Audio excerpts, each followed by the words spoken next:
This is Stephen Monroe, a part-time rapper and jewelry salesman. He has been on probation, but that hasn't stopped him from finding trouble, with the help of his friends, Pooh and Dre. The other two men had been involved in a rivalry with Terrell and Edward Sampson. The taunting between the groups had escalated to a dangerous level. After spending several hours harassing Edward, the three men drove around looking for Terrell. Terrell, angry over the way his brother had been treated, saw the others first. He fired at their car multiple times. After circling the block, the others opened fire, and one of the bullets struck 16-year-old Noah Smith, left a friend's house.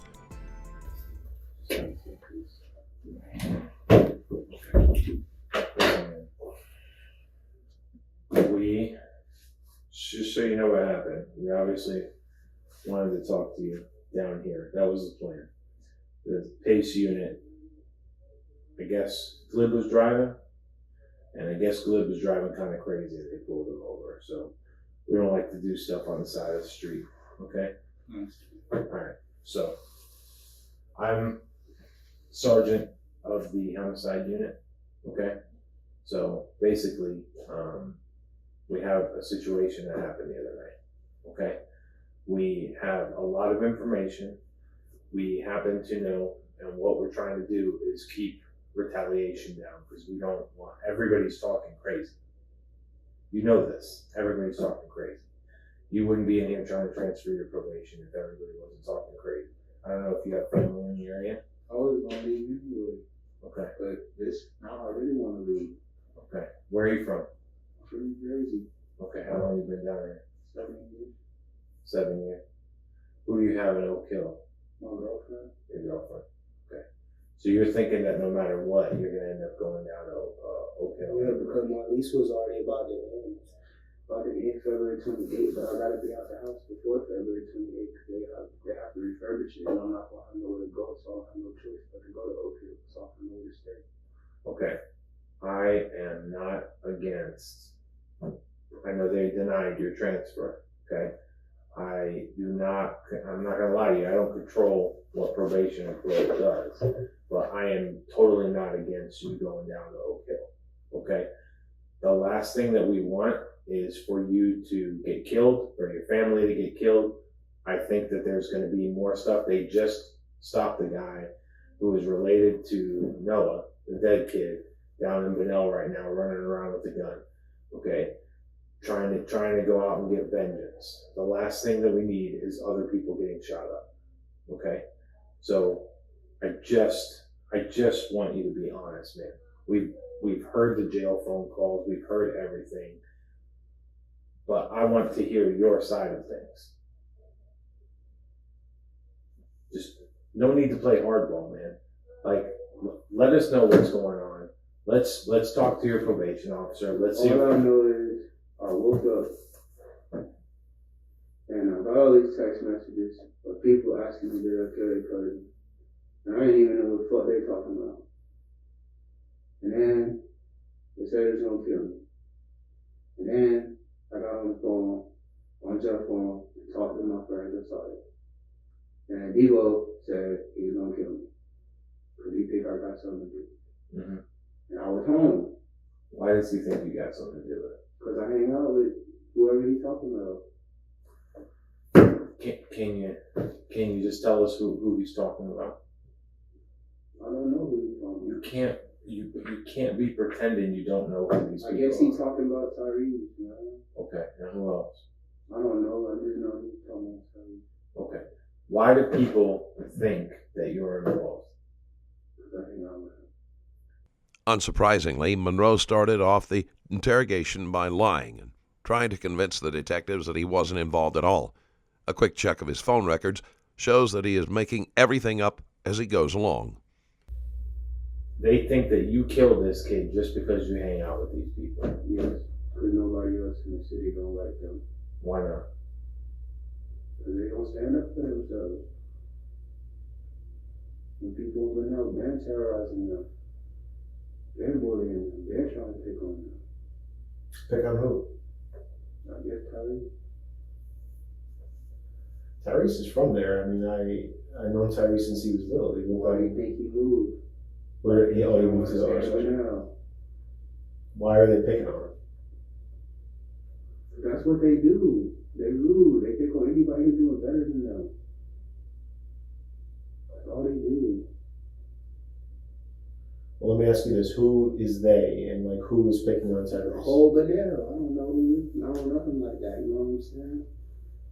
I don't really know nobody like that, bro. I be on my own time. I do jewelry. You feel me? I don't have no time for none of this. Work on my music. Got my daughter. No, Your daughter lives with you? No, she don't live with me. She was gonna live with me, but not because of the situation. I don't want her around me. Okay, I understand that. And you have been staying at 25 Rose Petal. Yes. How long? Since December 1st. Since December 1st. And you already got to be out by February? Yes, sir. Because I wasn't on the lease. I worked for Jonathan Jeweler, so his girlfriend, she had, I guess, was staying there, and she didn't want the last 3 months because she wanted to move out, and just want to stay there, so I could pay the rent, and he would let me stay. So I just caught the last day of the lease, and I was gonna try to renew it, but I can't because I have to have dumb credit, and they upped it to $1,600, which means that I have to have lots of pay stubs, and I do online work, which means I don't get pay stubs, so I can't. Okay. So I was just gonna move. What are the terms of your probation? 5 years probation. They said I had to do classes, but I already finished my classes, so I don't have to do that anymore. What kind of classes? Substance abuse classes, So what are you on probation for? home invasion. Did you do it? Hell no, I didn't do it, bro. I got caught up with the wrong people. So how did you get convicted of it? Because they said I did it. They didn't have any Well, they proof. just gave me robbery, really, I think. But if you look on the charges, it says home invasion, it says robbery, so I don't really even know which one they convict me of.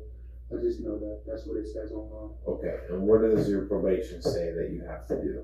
Like on a daily basis? No special conditions except I can't leave the house before 6 in the morning, and I can't leave after 10:30. That's it. Okay. Oh yeah, and I have to have a job and or school. And when do you work usually? I work all day, every day. It's an online thing. So you work from home? Yes, sir. Okay. I do. So what date are we talking about here, are you? 10-12. 10/12. 1-12, I'm sorry, 1-12. 1/12. On January 12th, which is Wednesday. You are at home all day. Yes, sir. Okay. I just bought myself a little punchy pad from Amazon. It came. Uh-huh. It's a boxing thing. Okay. And I was using that, and I was playing UFC all day. Is there anybody that was home with you all day? Me, Adrian, Neve, and Glib. So all in the house, All day. all day.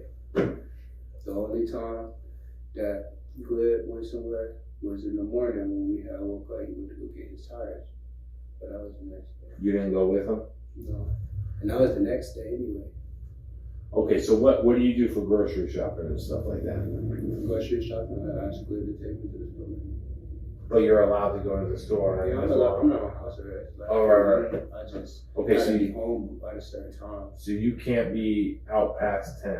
Exactly. And are you on ankle monitor or anything like that? No. But my roommate Adrian is on ankle monitor. Okay. How does your probation officer track what you do?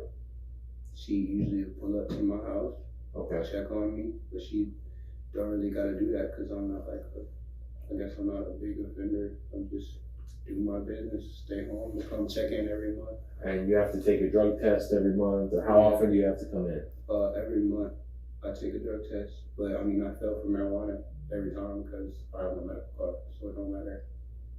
Okay. So when was the last time that she did a check on you? She did a check on me yesterday when I came in when they questioned me. Okay. And who did you talk to again? Some detective. The guy and a girl? It wasn't even a guy and a girl. It was a dude. It was another dude. There was a Flagler Sheriff County dude. There was all dudes. Some detectives that said it was from somewhere. And what They they didn't even ask? say it was from Concord. What they ask you? That the same thing y'all asking me now. Okay. You tell them anything different? Hell no, I told them I'm home. Okay. And I don't know what they talking about. And they keep asking me the same question. That's why I keep getting me mad, because they keep asking me and I don't know nothing. What am I supposed to tell you? Yes, I know who Tyrese is. Yes, I hang out with him. Yes, that is my dog. No, I don't know nothing he got going on. I hope he didn't do nothing, because that would be terrible. And So you have not had any communications with Tyrese? no, When was the last time you talked to him? the last time I talked to Tyrese was a whole week ago. And after that, he started going ghost. He started talking to me. Okay. So I started talking to him. For what? You know why? No, I don't. No beef, no nothing. No, he just went ghost. Okay. How does your probation officer have to get a hold of you? She called my phone. Which phone? 386-283-3959. And what happens hypothetically if she tries to reach you and she She can't? called my auntie. But isn't part of your probation that you have to have a phone and you have to be reachable to her? I mean, she didn't really say that, but yeah, I'm pretty much always reachable. I don't think I would just pick up the phone. Okay. And if not, she just called my auntie, and my auntie would get hold of me. Okay. Has Tyrese reached out to you at all since this whole shit went down? Nobody had. He's not looking for help or anything like that? Not only has Monroe been in contact with multiple people, but the police have videos and recordings. They'll allow Monroe to dig himself in a little deeper before confronting him with the evidence. I know just a whole bunch of people told me they were gonna kill me, and I don't even got nothing to do with nothing. I'll be home. That's why I don't like to go to Pinell, because it's too dangerous. Are they telling you that they're going to kill Tyrese? You know, they're just gonna kill me.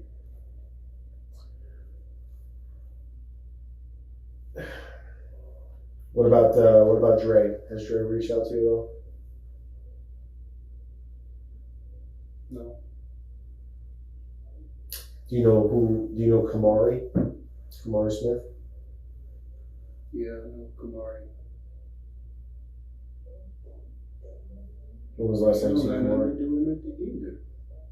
Well, I know people say that, man, but in the That's same. green. That Okay. boy go to school. That boy ain't got no time. He just had his child. No, I get it. People are calling and giving us tips, right? So we have to kind of like ask questions about him. Doesn't mean that we think he did anything. I know. I'm just saying. I get you. Ultimately, some people in a car were shooting at somebody, and I think they missed and hit no one. That's messed up. You don't know Noah? No, I didn't know. Okay, let me ask you this. This is kind of I have to ask you. So, if you were home with the people you're telling us that you were home with, Mm-hmm. how do you know that anybody who wasn't there? Yeah. How do you know that anybody who wasn't there didn't have anything to do with it? I don't.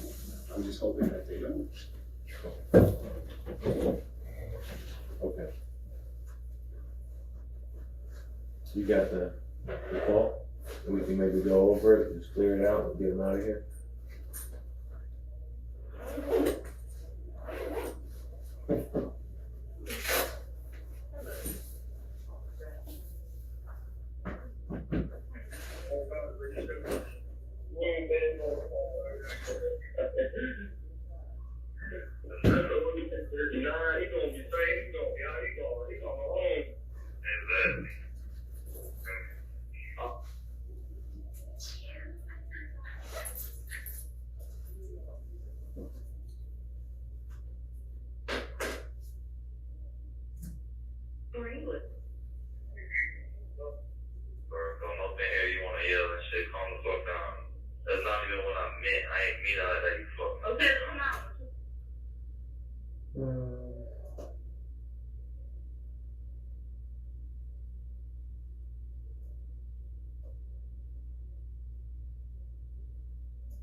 Continue to hold.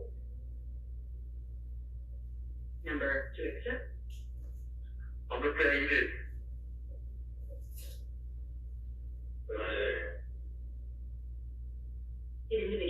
Flagler County Sheriff's Office.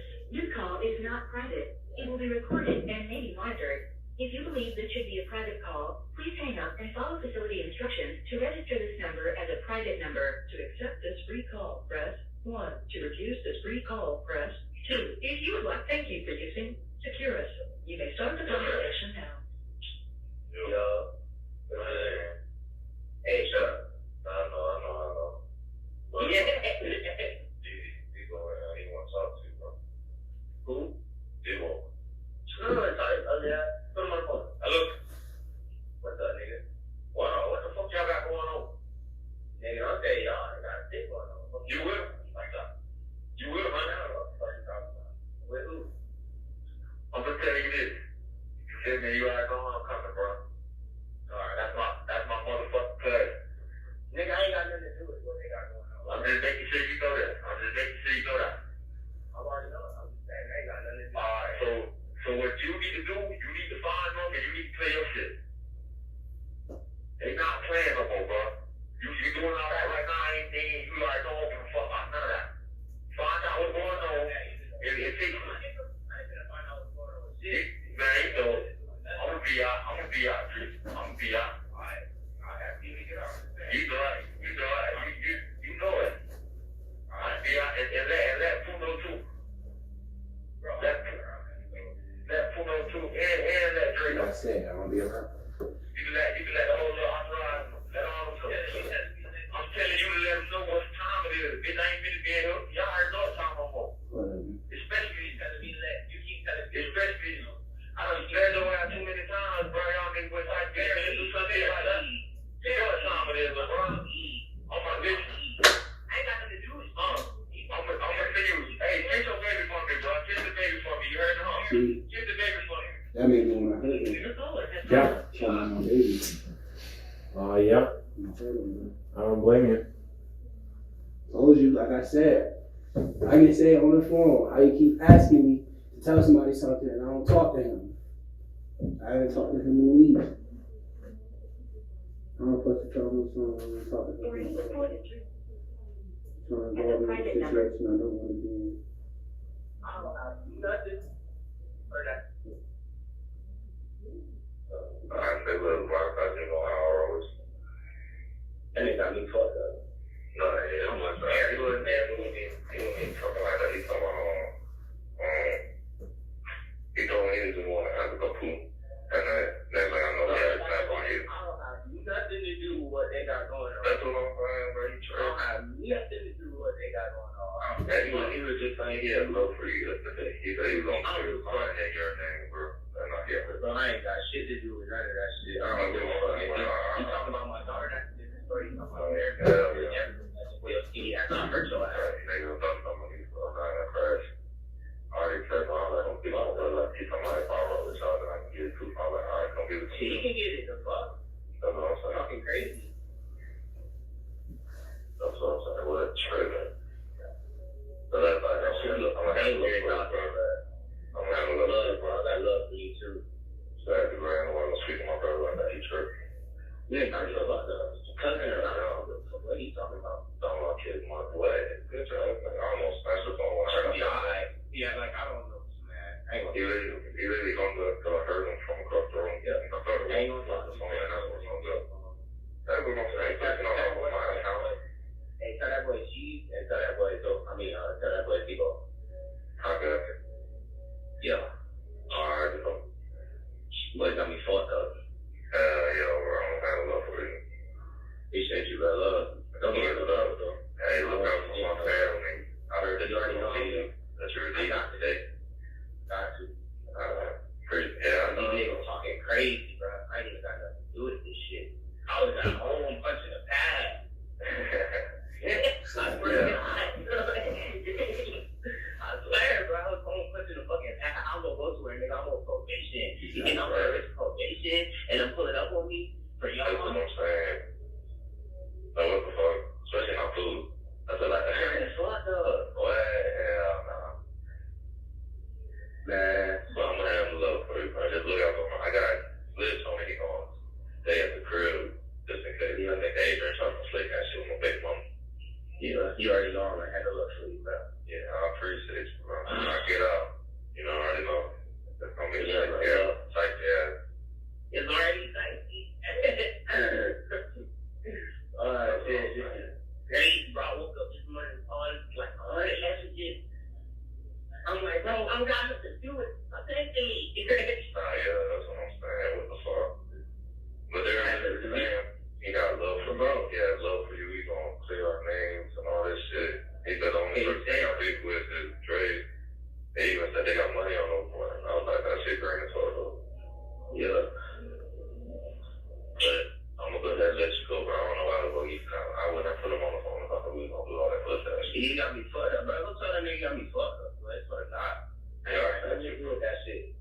talking about some other shit now because he got me with it. He gonna pull me out my element, boy. I ain't no little boy. That's what I'm saying. Ain't talking about Barry. Well, I could beat his ass so many times.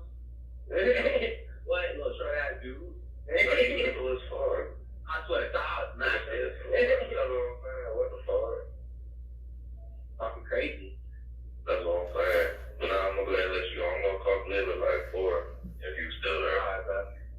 Alright, So, in the first time that you speak to Josiah, he starts talking and you say, "Shut up," and he says, "I already know." Yeah, because I don't know if he's gonna say something to get himself in trouble. What would he say though? No. He's in the jail. How would he know? Exactly. Because you be speaking free. Oh, he's speaking freely about what though? Whatever. Okay, Speak man. freely about nothing. Speak freely about nothing. Okay. Also, when he references Pooh and Dre several times, not once did you say who? Who are you talking about? Right. Okay. So, what we're asking you for, Because of man? course I know Dre Pooh. I can't keep lying. I don't know them boys. But Thank like you. I said, I just Steven. this shit scared me, bro. Because I'm scared. I get it, Steven. Thank you for being honest. Okay. That's all we're asking for, man. We just don't want you to lie to us, okay? I'm just scared, man. Dude, I get it, man, and we are scared for you. That's why we dragged you in here this morning. We heard these calls last night and this morning. We said the first thing, we called your PO last night, and we were like, we got to get this kid in here before he gets killed.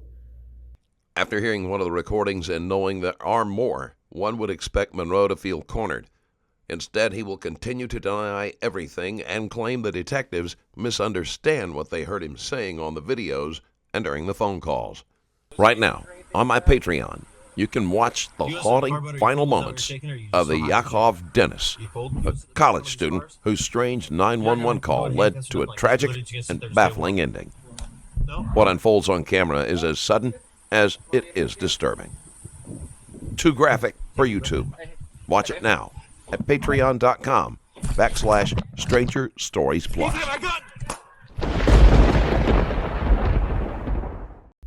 You threatened my baby, man. Yeah, no, that shit is fucked up. Now, how would he feel if I go hurt somebody just to get locked up, just to hurt him? Yeah. Yeah, well, I mean, sometimes you gotta take the high road, and I can't even tell you how many times somebody has threatened to kill my family just doing this stupid ass They job. do it all the time, bro. Okay. I'm so tired of them. I get it, and the last thing that we want to do is get you especially. And what's messed up, Debo is my cousin. Okay. So, I mean, that kid was my cousin. Why do they think I'm cousin? Who's your cousin? Debo. And No, Debo was your just cousin? said no, it was his cousin. So what that make me? Okay. Well, they also said that they got money on Dre. Hell yeah, I heard that shit. Well, who's they? Shit. Which clique? Debo. Which set or clique or group are we talking about? I don't know none of that shit, bro. I'm not even in the streets, you feel me? But I mean, Steven, you got a name, a street name that's associated with a group. That's the old me, bro. I ain't got nothing to do with So old you from a couple weeks ago? Nah, bro. I'm talking about old me from a while, bro. I ain't been doing shit since I got put on probation. Okay, who's Cut'em J? That's my dog. What's his name? Huh? What's his real name? I don't know. Jaheim? Nah. That's the that's the other boy I said, and I'm no Jaheim. So who's Cut'em J? That's the first boy I said. Kamari? Come on, yeah. Okay.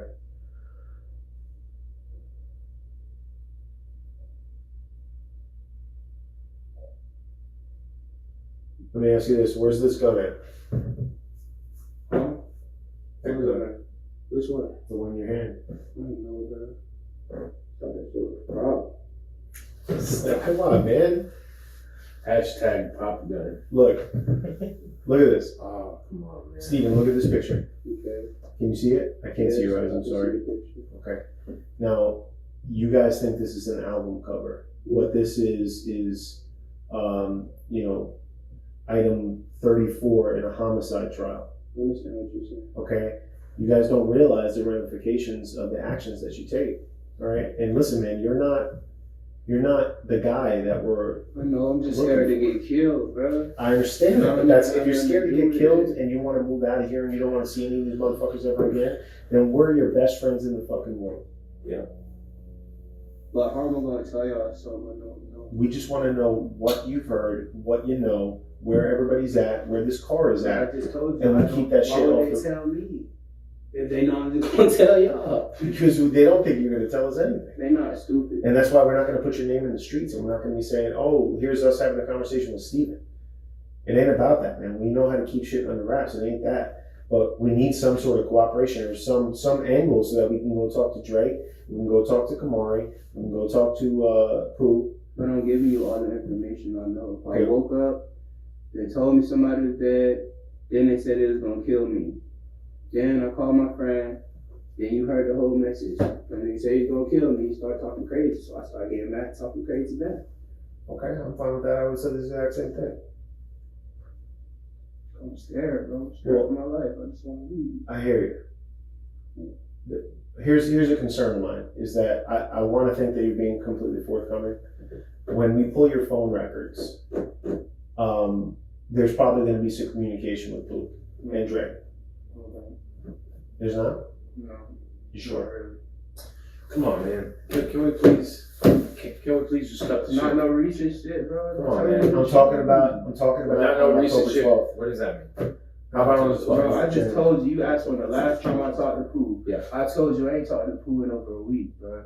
That's you That's haven't it. talked to Pooh No, or Drake no, either one. I haven't. in a week. Bro, I swear to God. But both of them have been to Anytime Rose Petal, and you live there. You're not even allowed to leave there. Okay, they've been there. That doesn't mean that they live there. Okay, I'm not saying they live there, man, but they be there, okay? And you have to be there because you're forced to fucking be there. And you're trying to follow the rules so you don't ruin the rest of your life. So these boys show up. I know there's been chatter about the shooting that happened a couple weeks ago. So my mama, they ain't talking to me about nothing. Okay, so the shooting that happened on South Church with fucking Glib and Josiah and all these dudes. What all happened with that shit? I don't need you to like snitch on Josiah. I'm not asking about that. I don't care about that. All that shit's done as far as I'm concerned. I'm talking about the ramifications of what it led to what happened 2 days ago. All I know is that they just keep threatening me.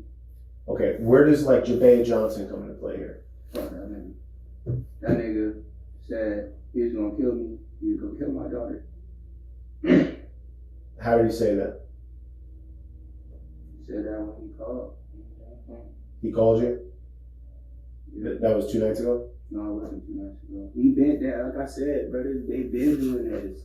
They been threatening people. That's all they do is threaten people, and they keep trying to push people and push people and push people to a point. And I just want to move. That's why I wanted to move in the first place because I'm scared. Maybe that's what led Pooh and Dre to be put in that situation where they felt they had to defend themselves. Yeah, but they ain't talking to me about it, so I'm supposed to know. My own cousin's gonna come talk to me, bro. Don't nobody talk to me. And if they did something wrong, talk to me. God showed us how long time. That doesn't sound like you. What? That if he thinks that if they all think if they tell him something, he's going to tell us automatically. That doesn't sound right. If that was the case, then why would you be stunting out there on US 1 like that? I feel like you're trying to keep up an image to make sure it What you doesn't mean think. starting though? I wasn't driving.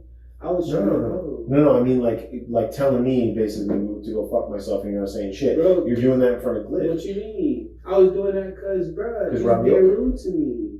I was being rude to you? Yeah, Well, I was trying to be nice to begin with. Listen, you weren't the one that pulled me out of the vehicle, was you? No. No, it wasn't you then. No, it's because bro had me hyped up because nigga pulled me out the vehicle and he told me to shut the fuck up. Like, you asked me a question and then I'm about to answer you and he told me to shut the fuck up. Look at my outfit compared to that guy. We're here for a different reason. But that's why I was mad. I get it. Because they already had me hyped up. They were putting me against the car, pinning me like I didn't do nothing to you. My leg hurt, bro. You know my leg hurt. You just said you seen her run me over, so you know my leg hurt. So why you hurting me? I don't know. You treating me like I'm just some, like, you feel me? That's why I'm getting mad. That's why I was so hyped up. I'm trying to be rude. I'm just scared. I don't know what's going on. I'll tell you that we have tips coming in from both sides of this thing, right? So we have people telling us, you guys need to look out for Creek, Dre, and Pooh, and all these fucking names. So regardless of what we think you did or didn't do, we have to speak to I everybody, understand. right? So your name gets flagged, and the second that they find out who you are, they're going to grab you and make sure that you're secure because you're involved in a homicide I investigation. know. It's So just I'm a scared. shitty situation. It's just an all-around shitty situation. But, you know, at the end of the day, we have data that we're going to start piling through. I don't want you to be in a situation where you're not telling us the truth and then your shit gets fucked up even worse, because what's going to happen is we're going to get Pooh's information, we're going to get your information from the phones, and then we're going to piece everything together. And if it looks like you and Pooh were together right after that shooting, that ain't going to play well for you. You know what I'm saying? Like, we're able to get location data from everybody at all times, man. This shit is 2022. This shit ain't sweet around here anymore. I know. You know, so once we were able to piece all that together, the fact of the matter is, we believe that at some point that evening, you were with Pooh and Dre. And you may not have been, maybe they didn't tell you anything.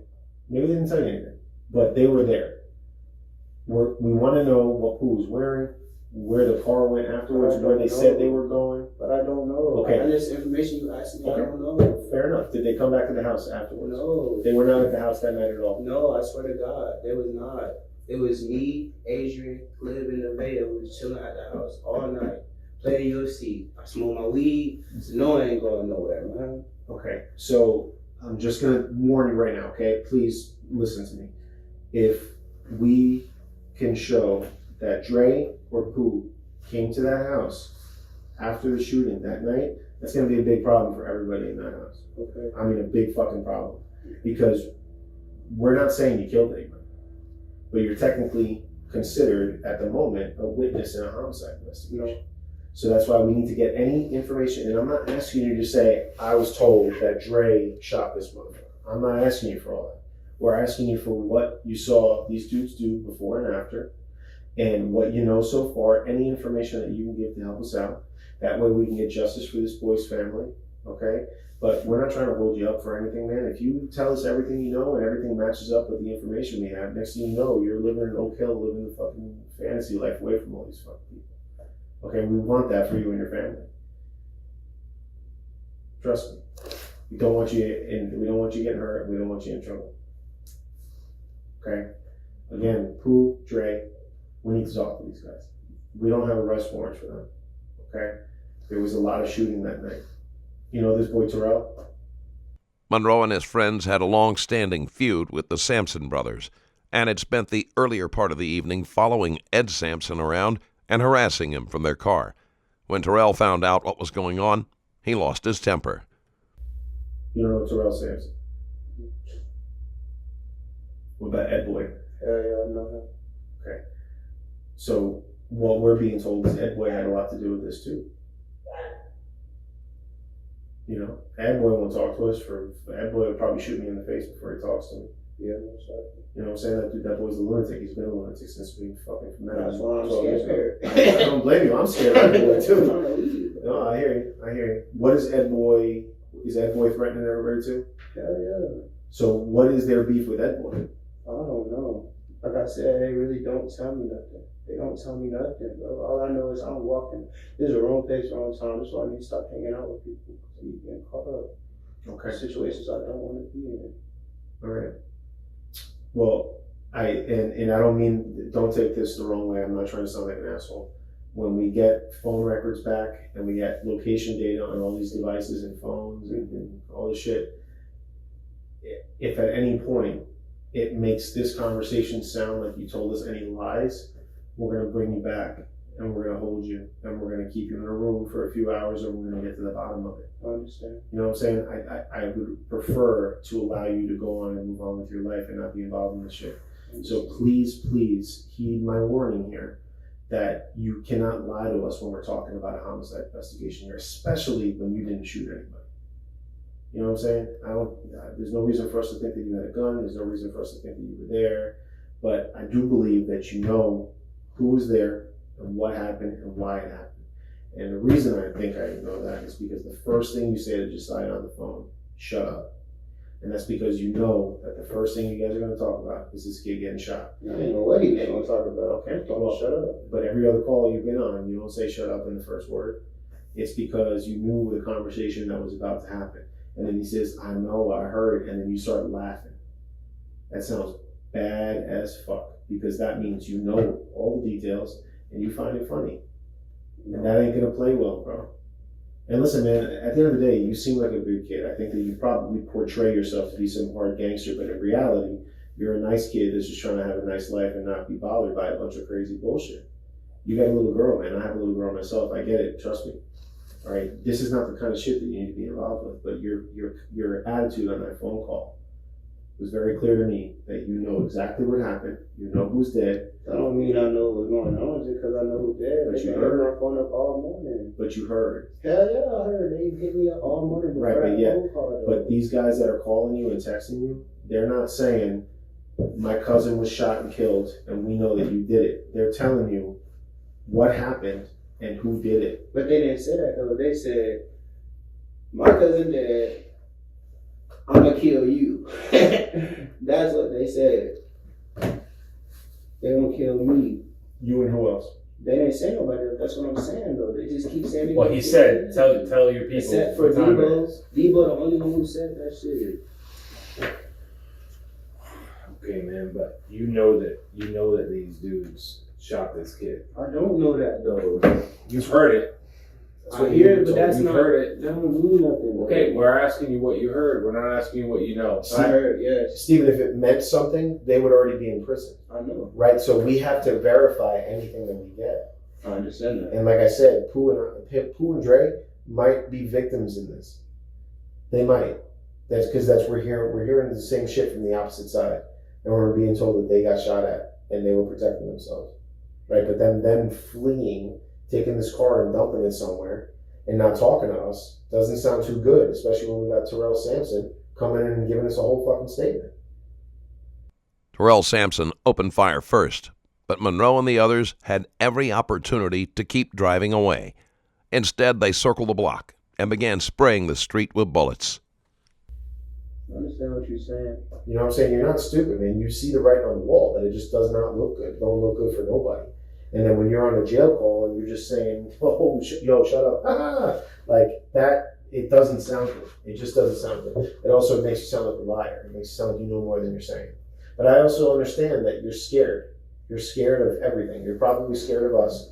You're scared of those guys that dragged you out of the car. You're scared of what Ed Boy and them is going to do to you. You're also scared of what Pooh and Dre are going to do to you if you end up going on paper and telling us the story of what you know. So we sympathize with that. I'm not asking you to get up on some fucking stand and say, "I swear to God, Pooh shot that motherfucker." That's not what we're asking you to do. All we're asking you to do is tell us everything you've heard so we can try to use it and try to figure out and get to the bottom of this, and your name does not have to go on nothing. Okay? And then we can work on getting you somewhere safe. But that has to happen. And your conduct on the phone was evident that you know the story. And we believe you were told the story by either Pooh, Dre, or the other guy in the car. And that's where we're at, because at the end of the day, your name is going to be tied up in all the middle of this until we know for sure exactly what you know. And I guarantee you, when we get Dre's records back, Pooh's records back, your records back, all that shit is going to be somewhat commingled where it shows that you lied to us in this room today. And you know it. And I don't want to see that happen. I'd rather walk out of here where you just go home with glib, you go to a hotel or whatever, or you get the fuck out of Dodge, and we're fine with that. And we're never going to bother you again, but we can work with your PO to make sure that you're in a safe situation.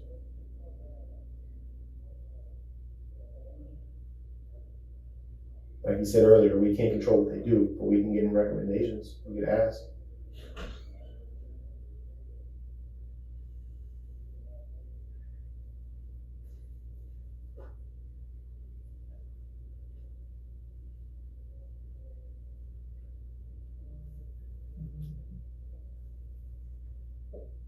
What do you think? Who's more scary right now? Yeah. Exactly. Your boys have made their own bed, man. They're done. They did this shit. There's video footage of it. We got witnesses all over the place saying that shit. But there's witnesses on the other side saying that Terrell shot at them and they were defending themselves. So at the end of the day, we need to talk to these boys to figure out exactly what the fuck happened. You need to tell us what you know about what they told you. And then that way, we can keep you out of it, and we can prove your alibi is But correct. they didn't tell me nothing though. But you can ask me. They didn't tell me nothing. Well, I'll just give you a little example of our profession. But typically, believe it or not, people tend to lie to us because they think it's going to get them in trouble, and they think they're protecting their friends. Okay, so I'm not trying to insult you by asking the same questions over and over again. I'm really not. It's just a lot of times it takes people a little bit of time to build up the courage, to build up the strength, and to understand that this is in their best interest to tell us the truth. That's why we have, if you wanted to watch First 48, they have motherfuckers in this room for 10, 12 hours, and they keep asking them the same shit until they finally crack. Like, I'm not trying to keep you locked in a room for 12 hours. It's not what you're not a suspect. But I am very concerned for you when we get records back, which is going to be this week, and it's going to indicate that you had direct contact with Dre, Pooh, or anybody else that's involved in this shit, and that's going to implicate you as lying to us in a homicide investigation. Tell me something, Stephen, that can help us. So, because I'm scared. They want to kill me. Tell me where's the car at? I don't know.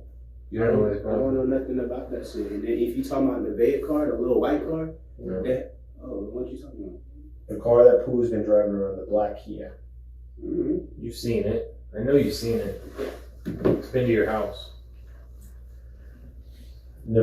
Pooh rented it from some crackhead. They ain't talking about that car that we be using to go to the store and shit? It's a black Kia. Bro, that shit is right there in my fucking house. What you talking about? It's at your house right now? Yeah. In the garage or in the driveway? No, it's like on the grass. Okay. That is, if that's the case, that's part of the reason why we would believe that Pooh came to your house after the shooting. He didn't though. Okay. Well, I find it hard to believe that car is parked in front of the house because we've been out there several times. I have not been out there. I will say, and just to be honest with you, originally because this happened in Benel, Benel PD was working it, and that's probably why there were some other investigators here yesterday. But because they weren't really getting anywhere, the sheriff decided for us to take this over. So we're a little bit more detailed and we have a lot more resources. So we're starting kind of from scratch as of today. So we'll have somebody run by the house. Can you see if somebody can run by 25 Rose Pedal and see Don't wanna if say that that. key is out there? But we believe that that's the car that was used in the commencement of this. No, we're shooting. talking to Stephen. So if that car's at your house, that means Pooh and Dre came to your house afterwards. Let me ask you this: Yes, sir. Who's the third person that was with them? Yeah, just make sure that they were not handcuffing, No, they're not saying running for warrants. People that are talking about it, people that are accusing Say, you. They act just like keep saying nonchalant. who's Dre, and then they say me, and then they Thank you. talking about they gonna kill me, bro. And I have nothing to do with it. I'm scared. Okay. Period. Listen, the messages that people are sending you. Can you show me a couple of them? No, because I deleted the app. So I don't even want to be on social media anymore. So I can help people. Monroe can't produce the texts because they never existed. Even if he had deleted messages, the police would have been able to recover them. With each lie, Monroe erases any lingering doubts the detectives may have about his guilt. I just want to be home. Away from here. And you have guaranteed a place to stay in Oak Hill. Yeah.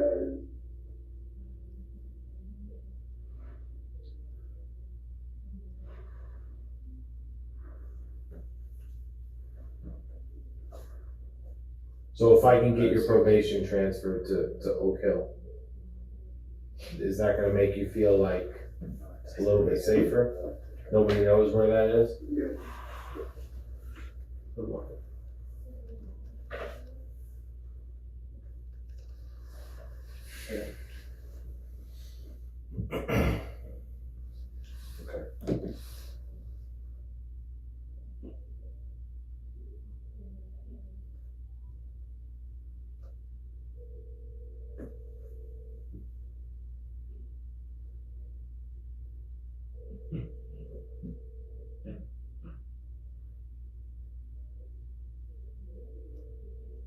Where's your phone at? They're not here. I'm calling you from our phone, so you have our number. Well, fuck it. Where is that? Not here. Where's not here? I was in the car with my friend Good.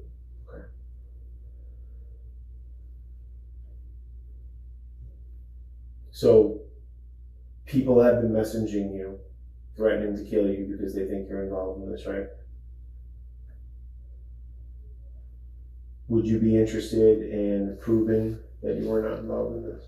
How am I supposed to do that? Well, we could do it with your phone. Oh, good.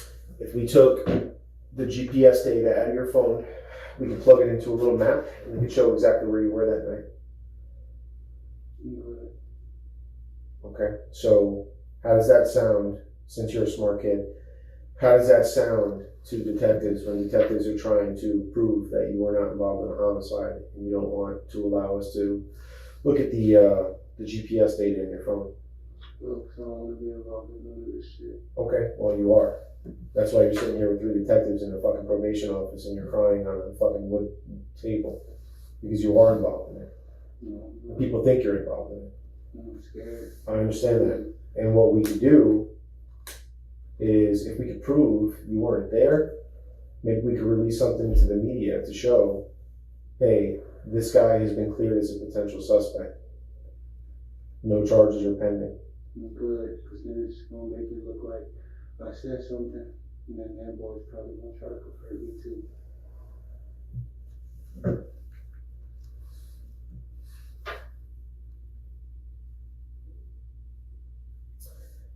Or can I just get a couple of days to think about this stuff? Please?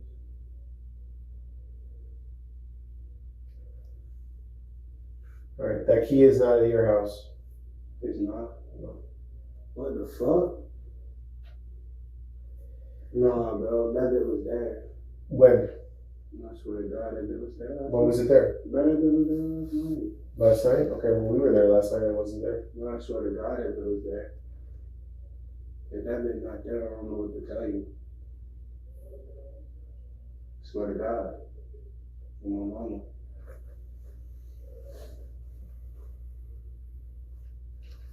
But people keep riding past my street and I keep being scared. People keep riding past your street. What does that have to do with the black Kia? So I seen that car last night. You just asked me. And I just told you.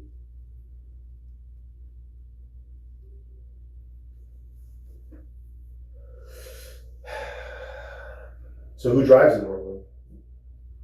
Huh? Who drives the car normally? Shit. Who drove it one time? The bed drove it sometimes. I can't drive. So I'm violation. So I just be back for the passenger. Did Pooh tell you about this shit where they pulled guns on him the other day in Bam Shep? Huh? Did Pooh tell you about the shit where they pulled guns on him in the Bay at Bam Shep? Yeah. So what do you say about it? I'm scared. Did you say who did it? You're lying. Because he told the cop who did it. Told the cop, he just said that them boys in Banana pulled the guns out on him. Okay, so he gave one name. He didn't tell me. He just said them boys. How am I supposed to know, bro? They don't talk to me. Okay, they don't talk to you, and you haven't talked to Pooh in 7 days, but that incident in Vanilla happened 2 days ago. Okay, so now you talked to him 2 days ago. No.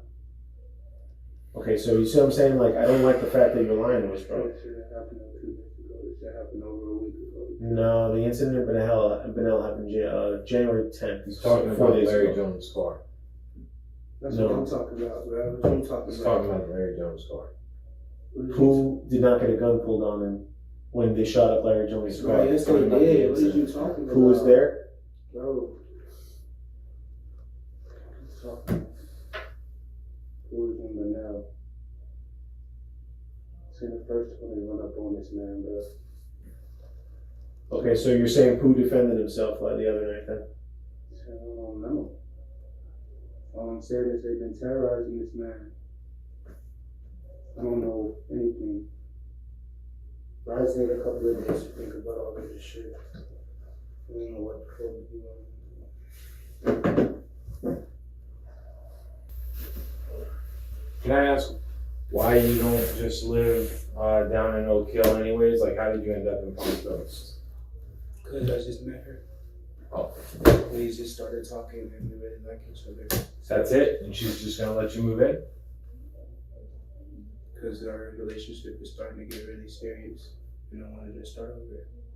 And she agreed that it would be better than staying here. Okay.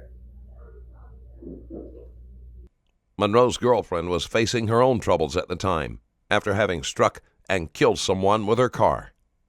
I'm a little on the fence. I'm gonna be honest with you. I feel like you're withholding stuff. I feel like if you weren't withholding stuff, you wouldn't have anything to think about for 2 days. Kids don't want to be here. Okay, man. They don't want to be here. Okay. I'll get you out of here. Okay, I'll get you out of Palm Coast today. But like, what do we know?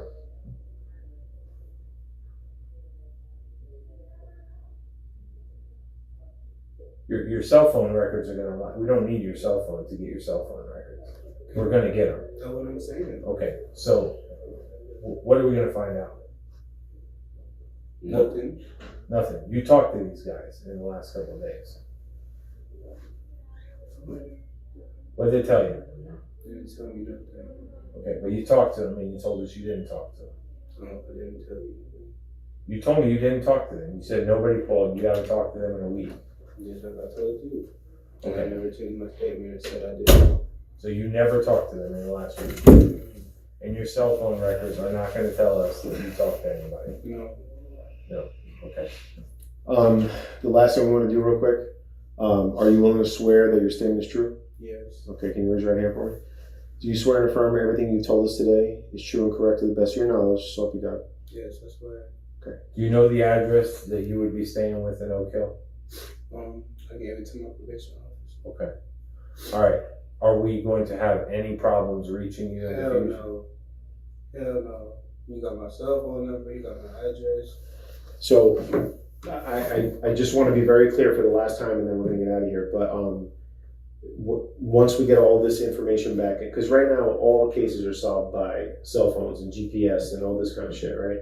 So once we get all this information back, man, I really, really hope I don't regret trusting you on this, okay? I really don't want to be put in a situation where it's clear that you have had communications with Pooh or Dre, or you know where they're at, where they're with you, where they were with you that night, or any of that shit, okay? We would like to absolve you from all this and allow you to live peacefully in Oak Hill without any fucking problems. But the second that we find out that you lied to us, we're going to come get you, I understand. okay? I promise you that, okay? We do not fuck around when it comes to this shit. We're very tenacious, okay? So please don't, just last chance, okay? Last chance. I don't care if you've lied to us this whole fucking time. It's no hard feeling.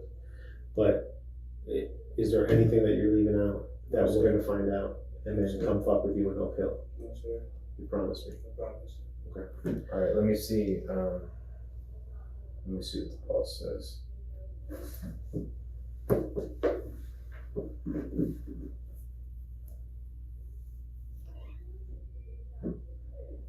Does anybody know where your kid stays at? So he said he know my kids stay at Where's your kid stay at? W section. What's Jaheem's last name? I don't know. What's the street name? His Instagram is he got the wheel. Yeah. Hey. Hi. You needed me? Yeah. Was the request granted? Yeah, we could get him if he wants to go today. Thank you. Okay, I'll call and get it transferred. Awesome. If you wanna me to do that now, or you want me to wait a little soon? As soon as you can. Okay, so I'll Yes, call sir. her now. Thank you. From his uncle?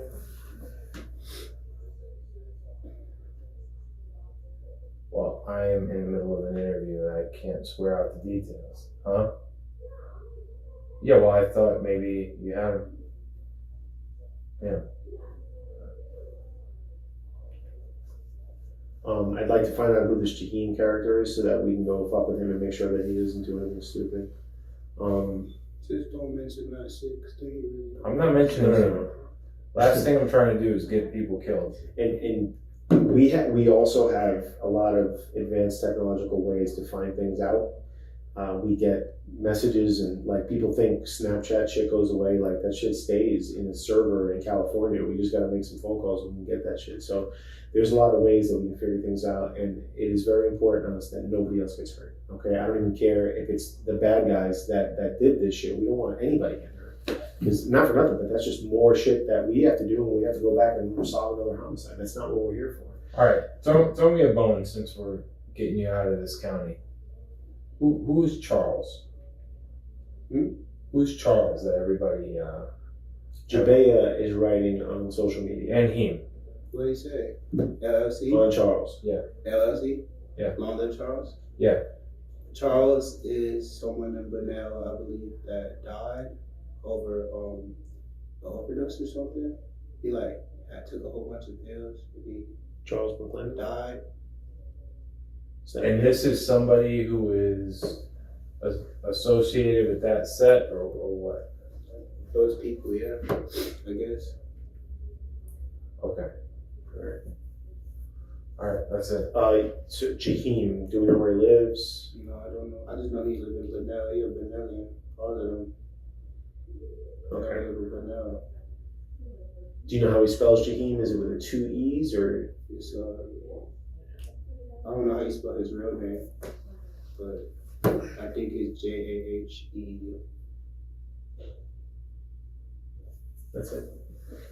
Right. Yeah. Okay. All right. We'll find him. We'll talk to him. Make sure he knows that there's pressure, and we'll fuck with him with patrol. Make sure, like, maybe they get him with like a gun or some dope or something like that, and we just kind of keep him. That's my card. Okay.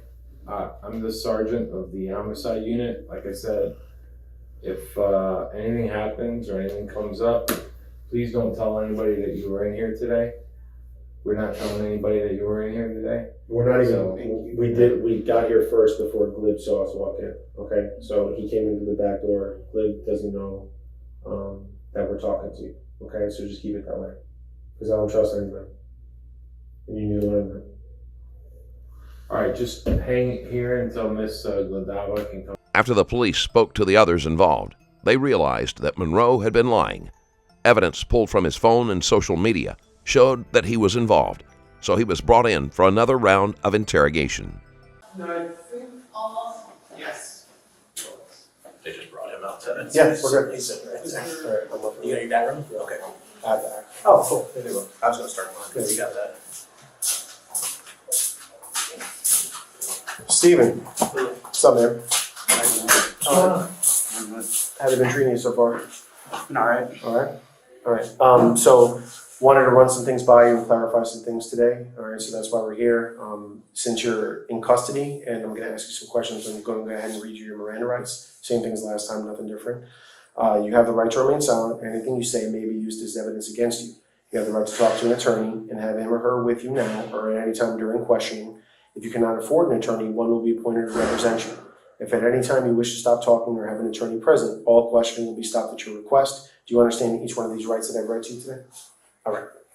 So some of the things that we want to talk about here today is basically clarification on some of the stuff from the incident with Noah Smith from January. Okay.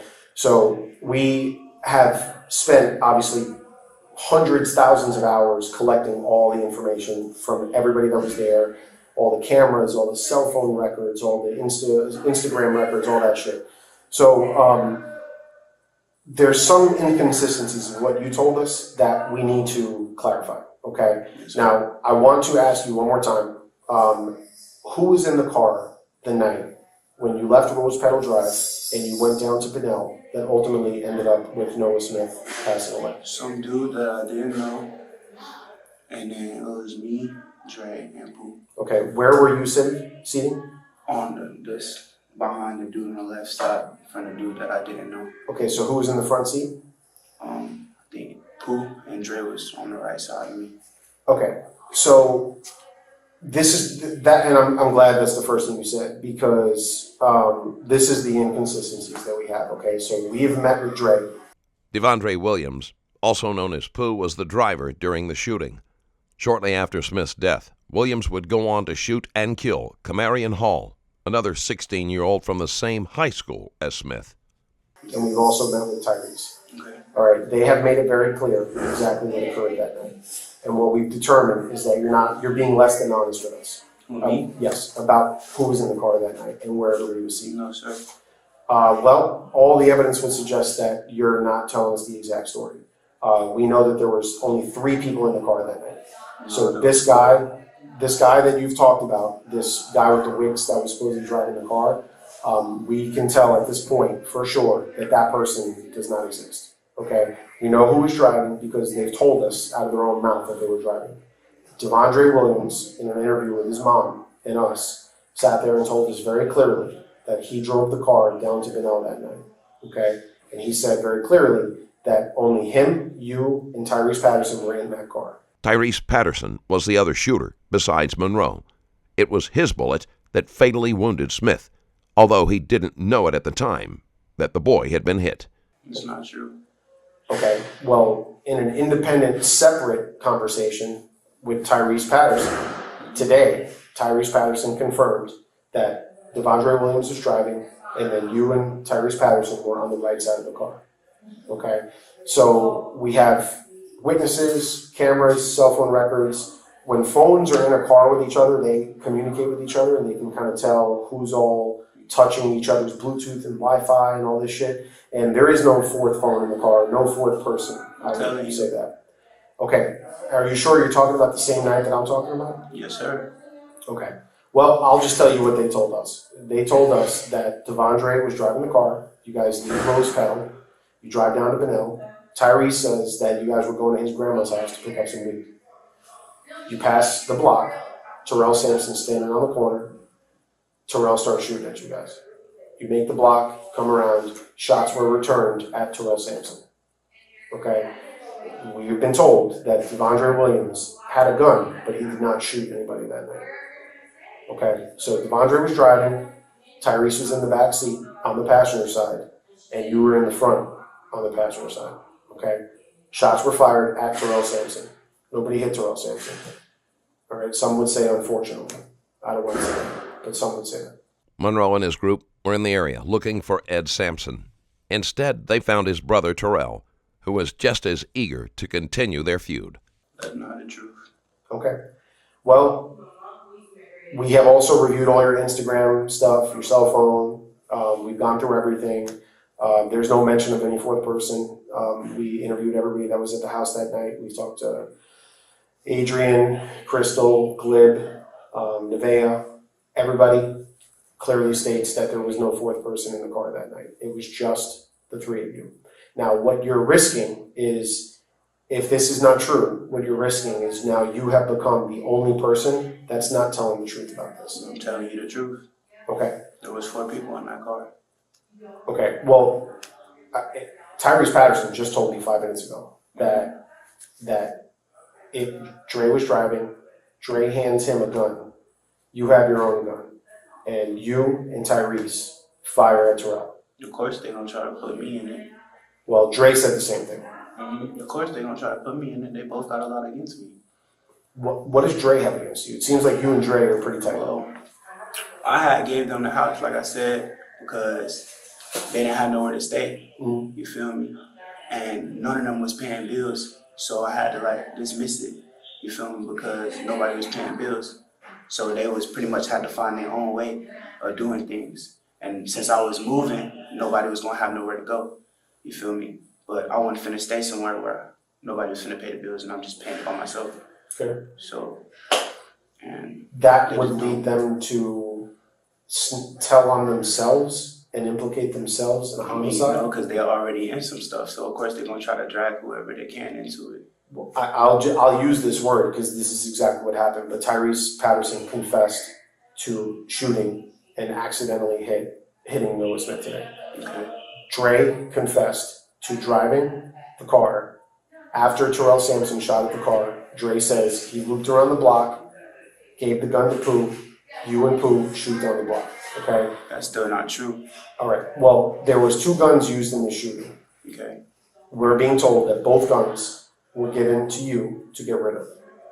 Okay? That's crazy. That's what they're saying. And listen, I don't have a crystal ball. Yeah. All right, I'm not a magician, unfortunately. I can't tell you exactly what happened. I can only tell you what we're being told.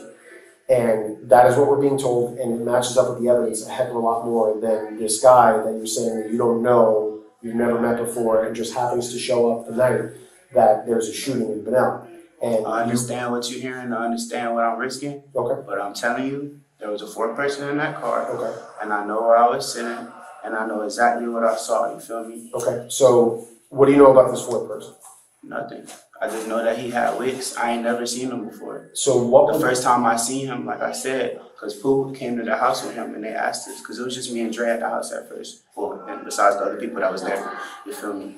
And he came and he asked us, do we want to smoke? And I said, yeah. You feel me? So we all got in the car. And then, like I said, we went to Benel and we started smoking. And that's when all of that stuff happened. And what? So, but Pooh was at the house all day. No, Pooh was not at the house all day. Where was he? I don't know. But So it wasn't you guys at the house were- all day. Dre, it was like I said, it was me. It was Lil. No, Lil wasn't there. It was me.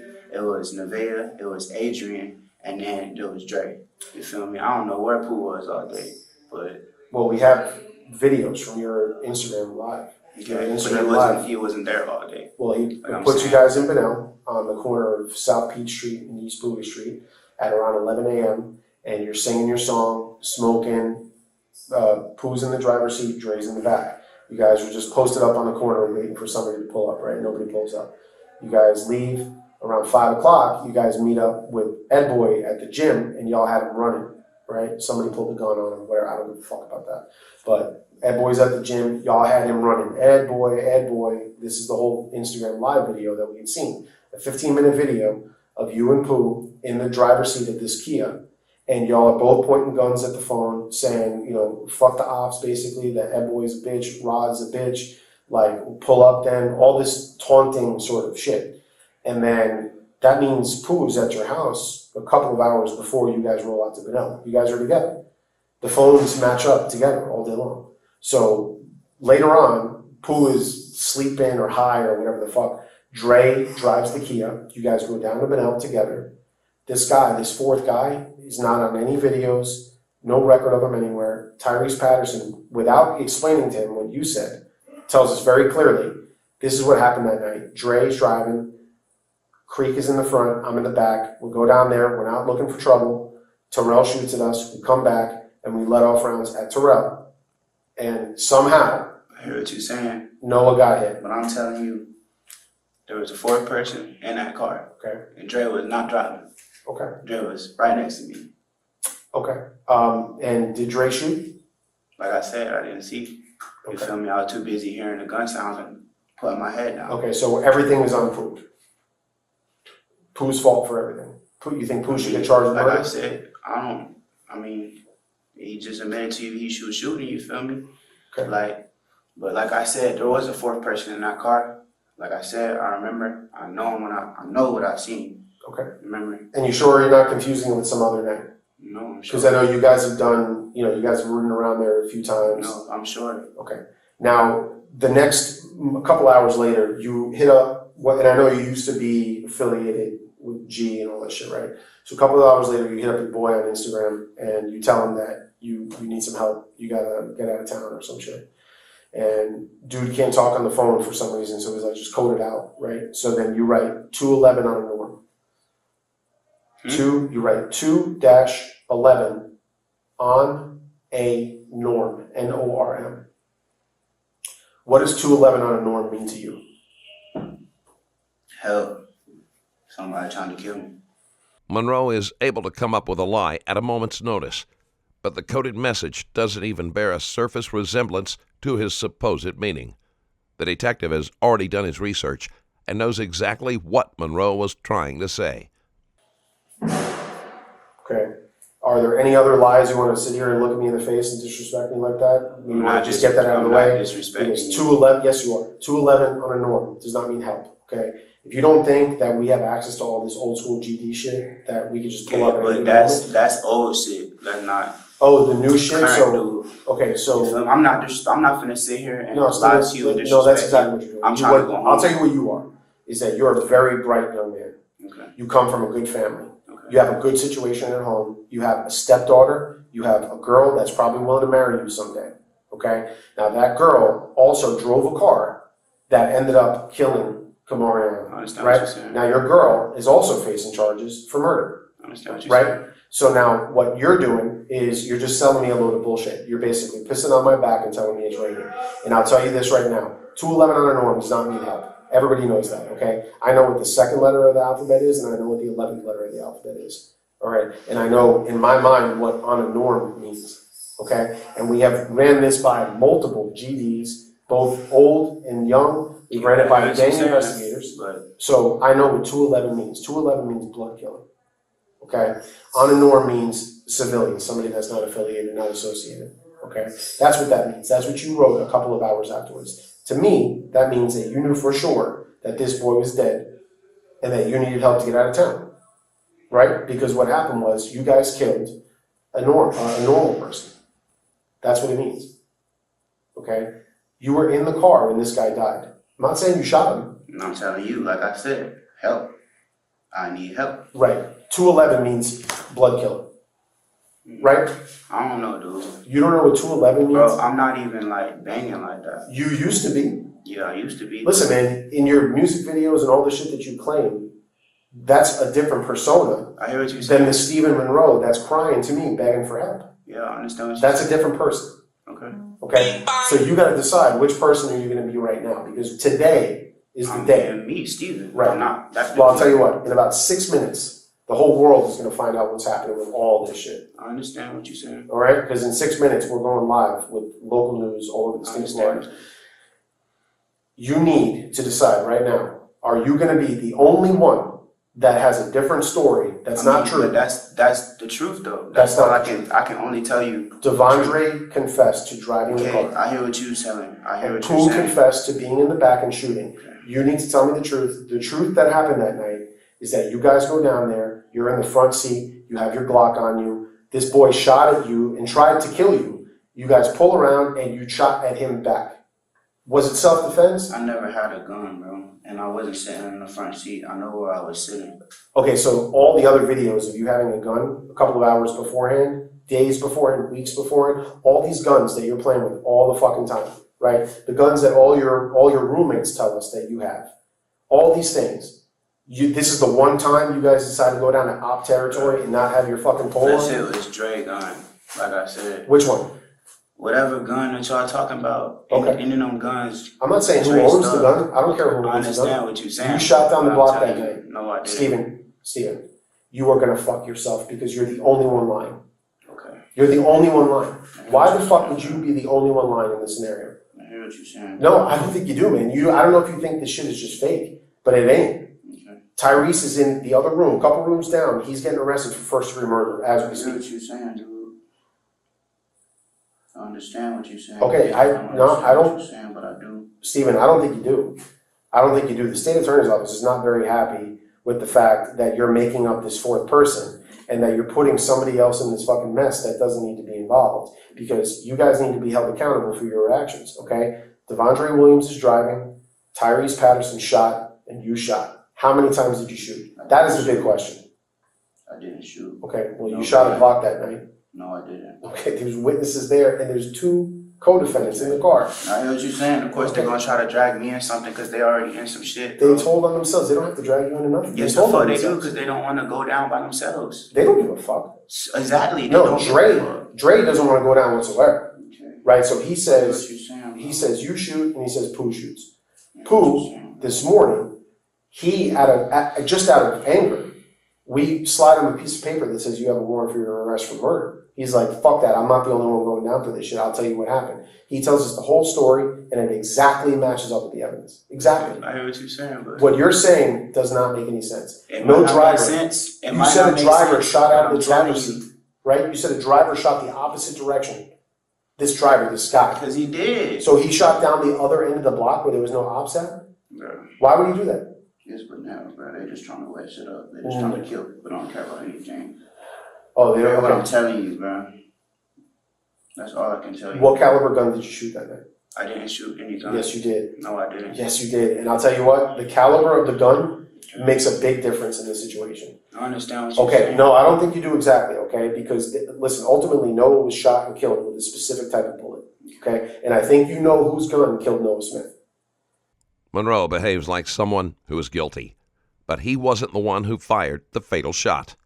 It was a passenger and not the driver, as Monroe has claimed. After Terrell Sampson fired at the car, Patterson pulled out a 9mm pistol in retaliation and accidentally hit Smith.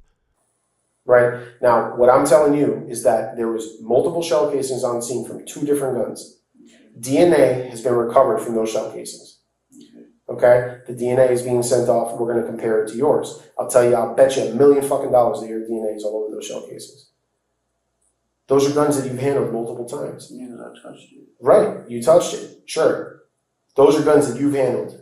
You're in the car. This boy gets shot. Pooh shoots a gun down the street. He told us what type of gun it was. You shoot a gun down the street. You need to tell me what type of gun that is, because we need to figure out if your bullet is the one that killed Noah or not. Because I'll tell you what, at the end of the day, that is a massive factor in this case. Do you want to just be somebody in the car that was shooting at Terrell? Terrell don't want to fucking press charges. Terrell's going down for this shit too. You think Terrell's going to come in here and say, oh, yeah, I want to press charges against Stephen Monroe for shooting at me? Nobody gives a fuck about that. Everybody just wants everybody to be held accountable for what they did during the Noah Smith case. All right? And you were in that car. You shot a gun down the street. I know you shot a Glock. I want to know what caliber it was. 2 options. Because this kid was hit with a specific type of bullet. And if you say the right one, you might be all right.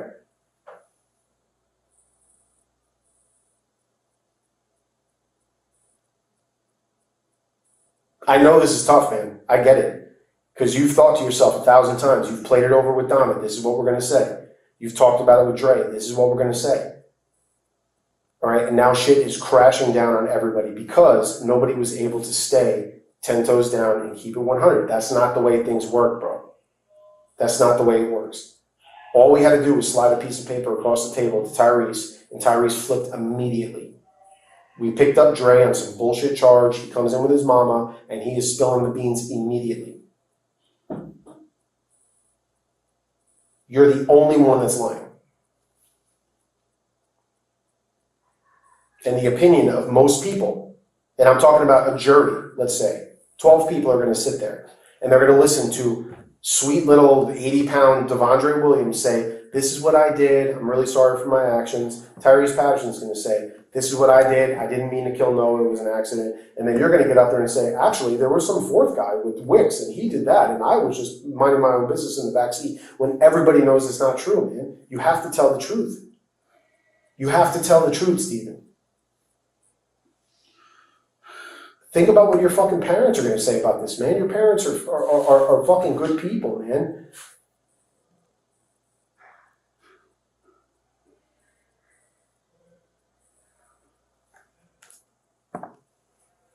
We know what you did, and it's all going to come out. It's just a matter of fact of whether or not you are going to be honest about it and ask for forgiveness, or you're just going to be the guy that lies and says, I don't want to be held responsible for what I did. And that is not the right place to be. What caliber gun did you shoot that night?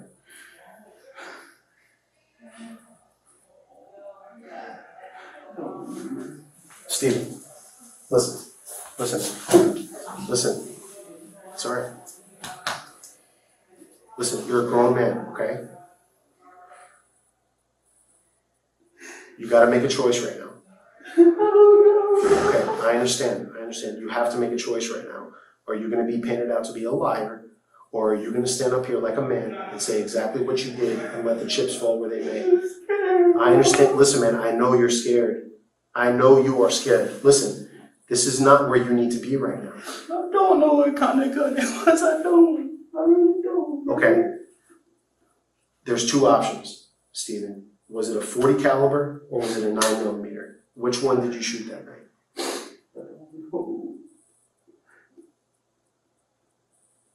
Okay, whose gun was it? All different Dre's. They were all Dre's. They were all Dre's, both guns? Did Dre give his gun to Pooh? I didn't see all of that. Okay. Now, I want to try this again, all right? And we're on the right path now. Where exactly were you seated in the car? Tell the truth. In the front seat. Okay. Who was driving? Dre. All right. And where was Pooh sitting? In the back seat. Okay. And then you guys go down there. Why were you guys going down there now?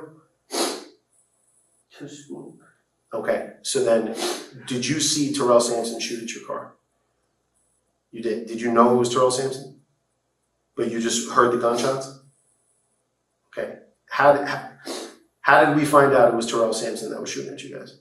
How did you find out, not me?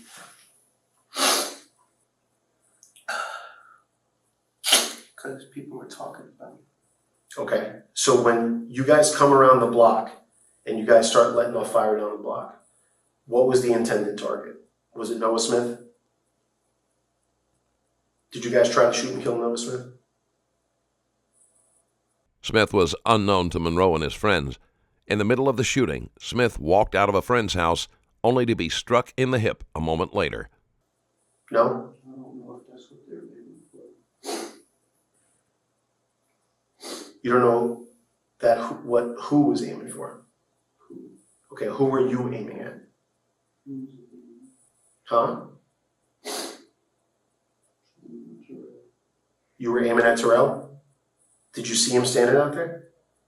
Did he still have a gun when he was standing out there? Okay, did you think he was going to shoot at you? You did. Okay. How many times did you shoot? This is the big important question. Just shot once. Just one time? And you can't remember what kind of gun you had? And listen, you've already done a really good job, okay? But I do think, listen, relax, man. I do think that you know exactly what gun you had because I believe that that's your gun. I don't know what kind of gun I really don't remember. Okay. All right, listen, relax. Relax. Hey. I'm in here and I don't want to be here. Okay, I know you don't want to be here, man. Nobody wants to be here. I get that. I completely get that. Tyrese just got hit with a murder charge, bro. I just don't want to be in this situation. I'm just trying to protect myself. I get it. You're trying to protect yourself. I understand that. And listen, you have an attorney that you can explain all this to, but you have to be honest with your attorney too. How is your attorney going to rightfully defend you if you're not fucking telling him exactly what happened? And then you're letting the police find out all the information and find out all the details to make you look like a fucking liar. And then how is anybody going to feel bad for you if you're just sitting up here telling things that aren't true? That's what I'm trying to get across to you. Okay? Ultimately, you have to stand up like a man and defend yourself in front of people in a courtroom. And you have to be able to say, this is what I did and this is why I did it. And when you are saying things that are clearly not true, that's when you look to be like a monster and people don't trust you anymore. Okay? You have to be trustworthy. All right, so let's start out. How did all this beef start? What is the fucking problem between the Sampsons and you guys? I don't know. I inherited the beef because Dre didn't have nowhere to stay and Pooh didn't have nowhere to stay, so I let them stay at my house. Okay. And then they were already beefing with these people. I was just being a friend. I was not finna let nobody just hurt my friends or do whatever. All right. Starting to run up on me and they telling me they got my address and stuff. And Right. Who said they had your address? I don't know. One of them said they had it. We was arguing with him on live. Was that Rod? I think it was Rod. Because Rod was on the live saying, like, I just passed Rose Town. Okay. So what you guys are at Rose Petal. You guys are going to go down to Benel to go get some weed to smoke. Is that right? Did you guys leave Rose Petal with the purpose of going to start some shit with the ops? No. Okay. When you get down there, you're driving down Anderson Street. Dre's in the front driving, you are in the front passenger, and Pooh is right behind you in the passenger, right? Okay. When you get to that corner there by the houses, by like sweat shit up there, what happens out there? Who says what? I don't really know where, like, Vanilla like that. Like No, I said, but well- I just know that Where Terrell was standing. Where, seeing Terrell okay. and Pooh started yelling. I guess he was telling people to get out the way. And Terrell started shooting at the car. And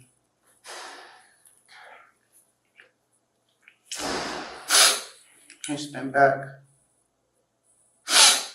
And Terrell. And then he just started shooting at Terrell. Okay, so Terrell starts shooting. You guys make the corner, right? You go down the road where the gym's at. You come down Bowie Street, right? This is all on camera, so that's why I'm saying it, because I know for a fact. You pull up to the corner, Dre's driving. Now he pulls up so that you and Pooh have a clear line of sight, so you can see exactly down the street there. And then you and Pooh just start shooting at the same time. Did Pooh shoot first? Do you know who shot first? As I said, one time, Pooh was dumping a whole clip. Okay, you shot one time and Pooh dumped the whole clip. Or what I thought was the whole clip. I didn't know he was shooting a lot, and I just shot one time. Okay. All right, so then after that, you guys leave Benel, you guys go back to Rose Petal, right? That's what all the surveillance cameras show. What happens once you guys get back to Rose Petal? Get back. Everybody starts hitting us up. I go in my room. They leave. I'm in my room. I'm sleeping. I don't know what happened after that. Okay. Creep, I need to know where these guns are at. I really don't know where they're at. Tyrese told me this morning that you were going to give them to somebody around the way, around the corner, and that they were going to hold them for you. No. I need to get these guns off the street. I don't know where they're at. Okay. And I didn't give nobody nothing. People in the house have told us that you were going to get rid of them. And then Tyrese told us this morning that you were going to give them to a neighbor. That's not true. Where did they go then, if that's not where they were? I don't know. We have to know what you did with it. Did you keep it with you? No, I just left. Did you give it back to, what's his name? To who? Dre and Pooh, they took, like I said, they took the weapons with them. I didn't, like after that night, I just. Both of these guys say that they were your guns and that you knew what happened with them afterwards. That's not true. Are they in your house in Oak Hill? No. Well, I'll tell you one other thing, okay? You're being very honest now, and that's apparent. But the one thing that can probably put this over the edge a little bit to make you look a lot better than you look right now is to tell us where we can get these guns at. But I really don't know. I really don't know. I really don't know. And I really did not give nobody no guns to know. That's not true. Adding a fourth person, that was a lot. I'm scared and I don't want to be in this situation and get in trouble for defending myself. Okay. What's the purpose? Taking the guns and all of this extra shit. All right, let me ask you this. What's the purpose of coming up with a fourth person in the car as the driver? Purpose of the fourth person being in the car. Mm-hmm. Me being scared, I just didn't know what to say. I kind of already said it. It slipped out of my mouth, so I just. Okay. So I'm scared. I'm in a situation I don't want to be in. But having this fake person driving, what does that do for the story? I was really just trying to save Dre. You were trying to I was trying to help people, bro. Okay. But all it's doing is getting me in trouble. Well, yeah. I mean, being there the night that a kid dies and you being in the car where a bunch of people were shooting is definitely not a good look. Yeah, I understand.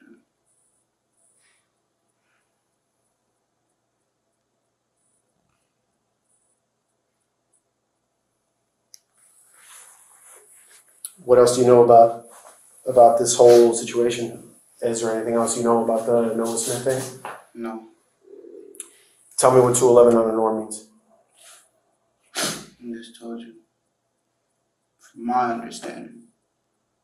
From his earlier affiliation with a gang, Monroe knows the meaning of the code he sent out.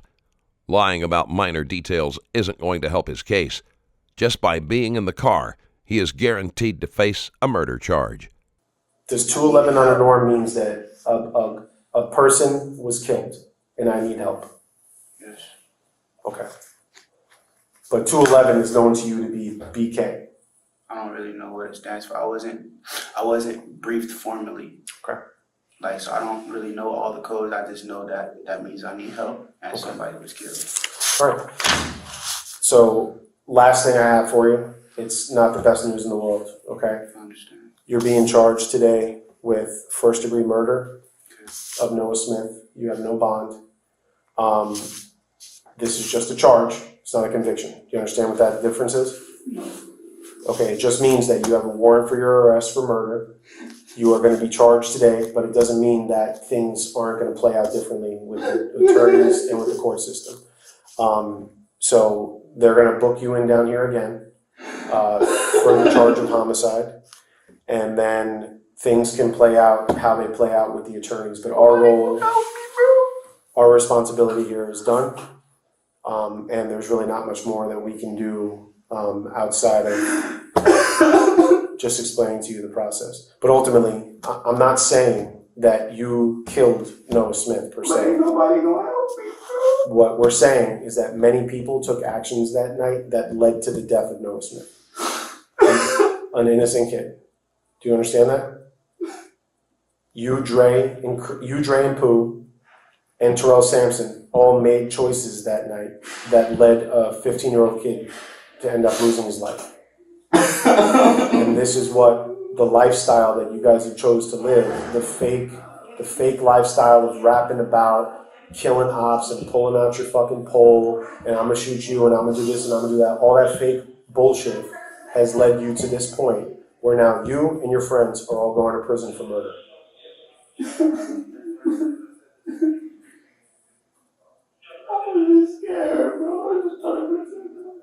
Okay, well, you were scared enough to shoot into a crowd of people. You shot at somebody.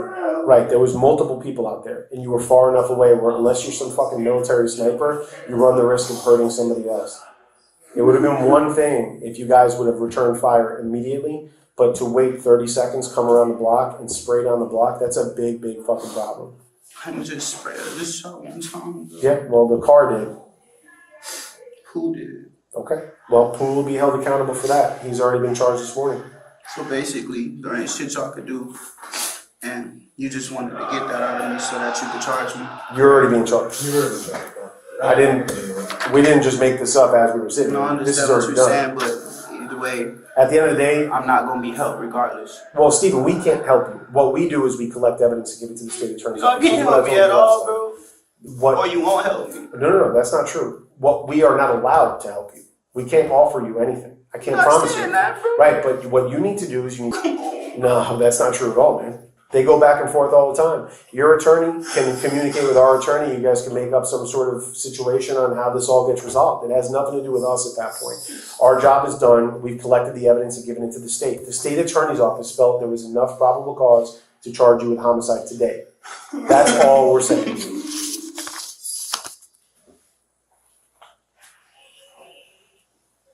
I'm never gonna see my family.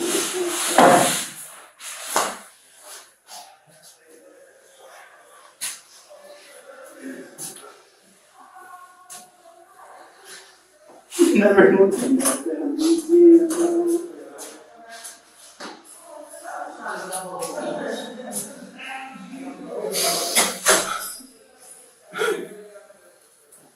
How old are you, Steve? 43. Well, I think you answered your question already, man. You're 23 years old, okay? You're not 60 years old. Also, I'll tell you who's really fucked here is Dre for what he did to Kamario.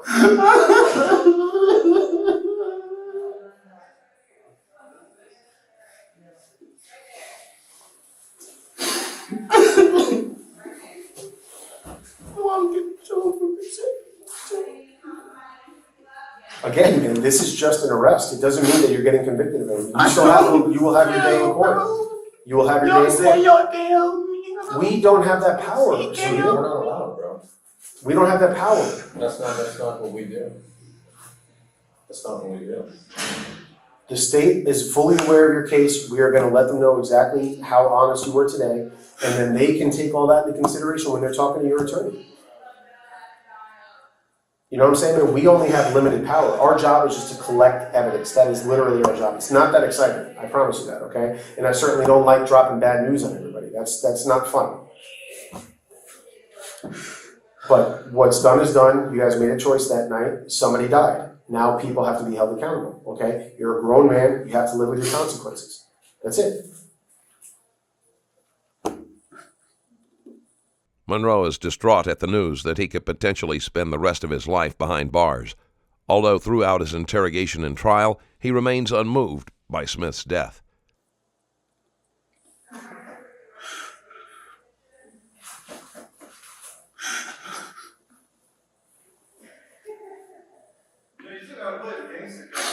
Please make a phone call for me. Who do you need to call? Just want to talk to my baby mama. To your baby mama? They're about to pull you out right now. You want me to call Donna and let her know what's going on so that you can call her? Well, you have money on the books. Don't. Okay, I'll call Donna and let her know that she needs to put money on your bills, on your books, so that you can call her. Okay? But I can't call. I honestly, I don't even have fucking service in here anymore. I understand.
I'm never gonna get.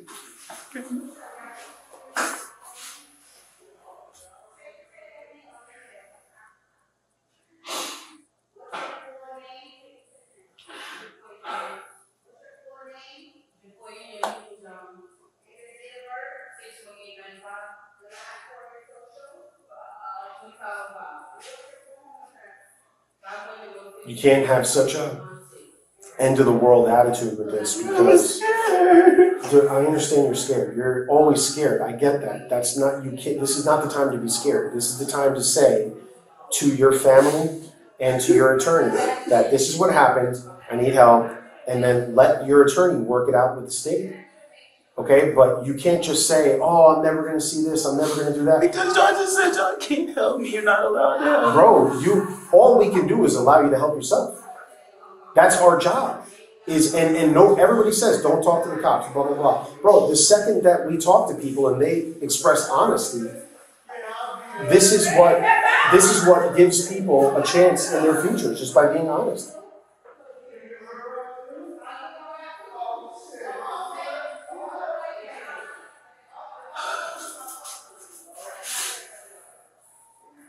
So if you're being honest totally about what happened with Noah Smith's case, okay, you swear that that's the truth? Okay, then I'm going to ask you to do this, all right? And then we'll give your statement to the state attorney's office. Raise your right hand. Okay, do you swear and affirm that everything you told us today about Noah Smith's case, outside of the fourth person in the car, do you swear that all of this is true and correct to the best of your knowledge, so help you God? Yeah. Okay. Stephen, look at me for a second.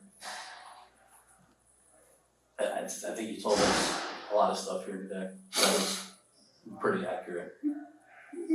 Are you 100% sure you don't remember what caliber gun you fired? I mean, now that we're being honest with each other. Man, I'm sure I remember.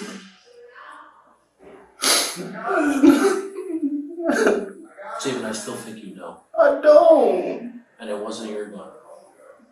No. I don't know evidence in my life. I didn't even have guns until Trey and them came to my house. And you don't know where those guns are now, or what you've been with? No.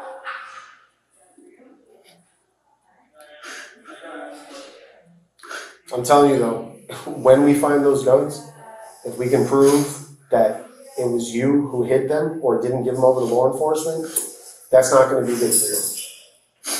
I understand. I hope so. Yep. All right. Deputy Hagerty's gonna take you, man. Come on, man. All right, call us if you have any other questions or anything. All right, man. Step up and let's hit it. Can I please just get a second? Yeah, come on. I'll put you someplace where you can get a second now around these guys, huh? Yeah, he'll give you a second.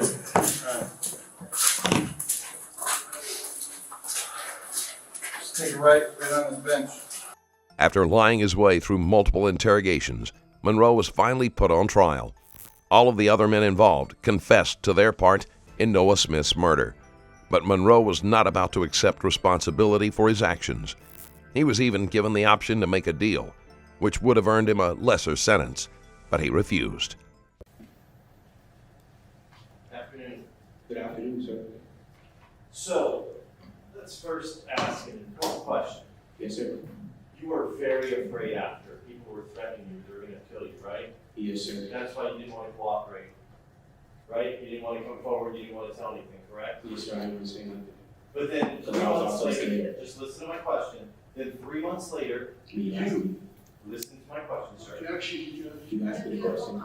You asked me the question, I didn't answer. Everyone stop right now. Have a jury set up. I apologize.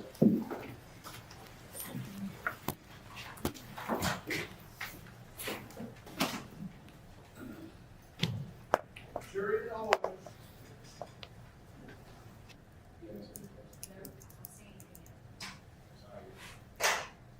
Alright, now I'm gonna make this as clear as I can. Do not speak over the lawyer. Wait until the question gets out. Sometimes you think they're gonna ask something and you try to anticipate and you're speaking over each other. So you wait until Mr. Lewis has gotten his question out, wait a second, and then respond. So, do we all understand the rules? Yes, ma'am.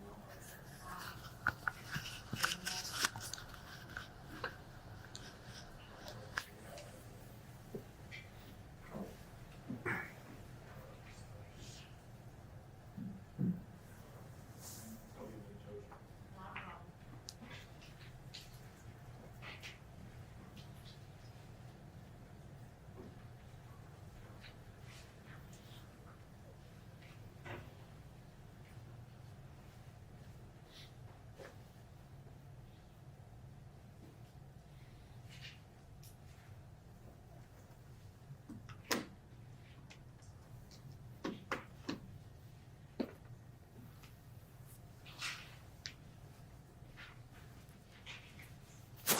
Yes or no, that you were very fearful for your life and scared, correct? Yes, sir. Right. And then you decided, well, you were very fearful, in fact, and you lied to the police multiple times in your interview by them, correct? Yes, sir. Okay. But you thought it was a great idea for someone who's very fearful to post a rap video antagonizing the person who shot at you and teasing them and saying they ran away for someone who's really scared. Does that make a lot of sense? Yes, sir, because they said he was in jail. Okay, so he's the only person you weren't worried about edging? Why would I be worried about it? But I didn't know about him at the time. Okay, so you're trying to get some credibility and you actually put in your rap song what you actually did in that case, right? No. So you didn't see Terrell running away? I never said that. I never said that I didn't see him running away. I just said no, that I didn't put everything in there that I did. Okay, so you're so fearful, but you thought it'd be a great idea to make a rap video to rap to the people who were shooting at you on the streets, correct? I'm a rapper. That's what I do. Okay, so you do things to antagonize people and get them mad at you? No, I didn't antagonize anyone. Okay. Well, actually you did. Let's talk about the Instagram Live video. Objection, argument. You were on the Instagram Live video, weren't you? I was. And you're trying to downplay it like you just held the gun up to the camera to try and scare people away from you, right? I did. That's not actually what you said on that Instagram Live. You actually said, we're right here at Roosevelt, come by now. No, that's because somebody typed in comments, I passed your house. I dropped the address of my house, so I said, yes, I'm right here at Roosevelt. Well, why would you, if you're trying to keep people away and scare them away by holding a gun up to the camera, then tell people where you live to come over? He already had the address. Why would you do that if you're scared? Gentlemen, Sorry, Joe. If he was gonna come over, he already had my address. So if I put the gun up there, at least I was gonna scare him away. No, you invited him there. You said, come here. Here's the gun. Come by. We're right here. We're not scared. No, that's not what I said. Do you want to play it and Sure. listen? Okay. We'll get to that in a minute. We'll play the whole thing. But on that thing, you several times say Ed boy on there yourself too, don't you, sir? Well, you really don't see me saying anything. You see Tyrese saying it, but there is a couple times I said yes. Yeah. You said it. Your voice, right? Okay. And in fact, you actually at one point, when he says Ed boy, you say run boy, run. Don't you, sir? No, I don't say that. Okay. I just want you to remember all these things. We'll come back to them. Okay?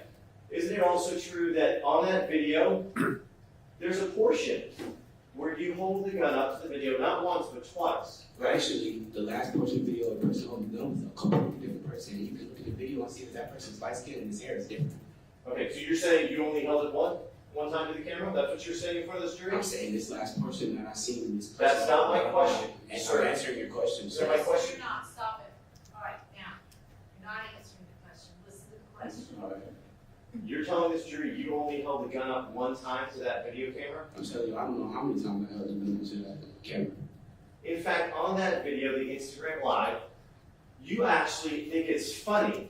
You say, we're waiting right here, and they haven't shown up, correct? Yeah, I think that's funny. Right, so you want these people to come there so you can have a shootout with them, right? No, I don't. It's just I'm talking stuff back to them because they just was talking stuff back to me. And Okay. sometimes pride gets in the way of things. Okay, and you actually were on the video, and you thought it was hilarious when Tyrese goes, there's no cameras there at night, no one out at night, and then you go, there's no one out in the morning, there's no one out in the afternoon, there's no one out in the evening, there's no one out, and you're laughing like it's funny. Isn't that true? Yes, sir. Yeah, because you're laughing because you're trying to antagonize the Sampsons and the other crew to come over so you can have a firefight. Isn't that true? No, sir. I'm laughing because these people just type that they pass my house, but I still don't see them. So I'm laughing, telling them, yeah, there's no one out in the morning, there's no one out in the evening.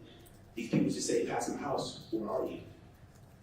What? No, you said in there, but there's no one out. You're talking about cameras. But now, you want to listen to that? How do you know what I was talking about? You don't know what you were talking about? I said, how do you know what I was talking about? That sounds like an assumption. Well, if you listen to it. Sir, you don't get to comment about what the lawyers say.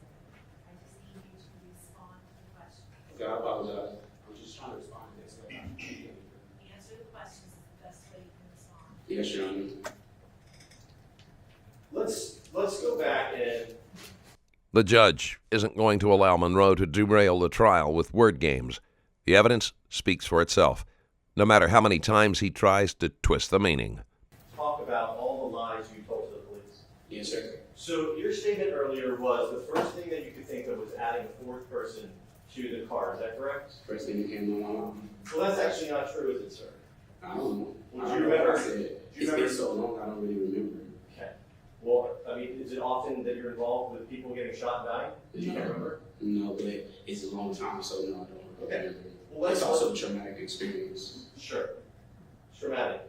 So traumatic that you made a rap video to antagonize the other side. That's that.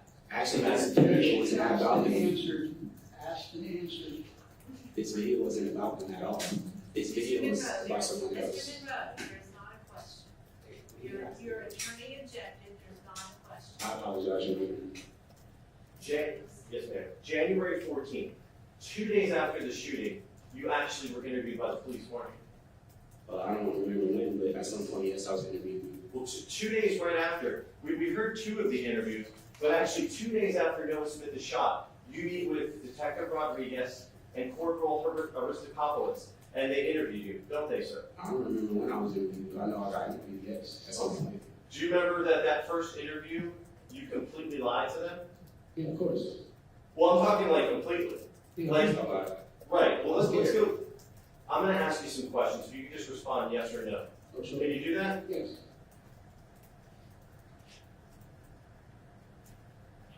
Did you tell them in that first interview on January 14th that you had not seen Pooh for a week? Or talked to him? I don't remember if I said that or not. Okay. Do you think listening to this will help you? Oh, yeah. Okay.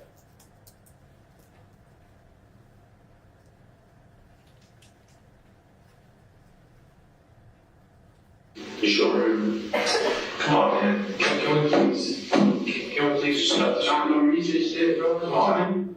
Now I want you to listen in just a second and let's see if this helps you remember. I'm talking about. I know relationship. What is that? I just told you last time I talked to food. Yeah, I told you I ain't talked to food over a week, bro.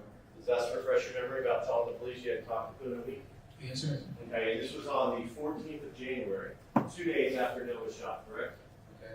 Right? And you rode around with Pooh in the car on the 12th, shooting out of the car. Okay. So that's a lie, right? No, it's not a lie. How's that a lie? That's on the 14th. How do you know if I talked to him 2 days later? Okay, so I'm going to break it down in basic math. Okay, so the 14th is 2 days after the 12th. Okay. You said you hadn't spoken to him in a week. So 7 days before the 14th, that would be January 7th. So you see how that's a problem? Because on January 12th, you're in the car with him, driving around shooting. Is that a lie? Did you lie to the police? No, because you were trying. So can I explain it, Your Honor? Now I can have it explained. When your attorney can be direct and you can try to explain. All right. No, it's not a lie. Okay, let me play it a little further. Okay. Isn't it true that you said that you hadn't spoken to Pooh or to either of them for a whole week? Okay, yes. Okay, let's play it for another little second.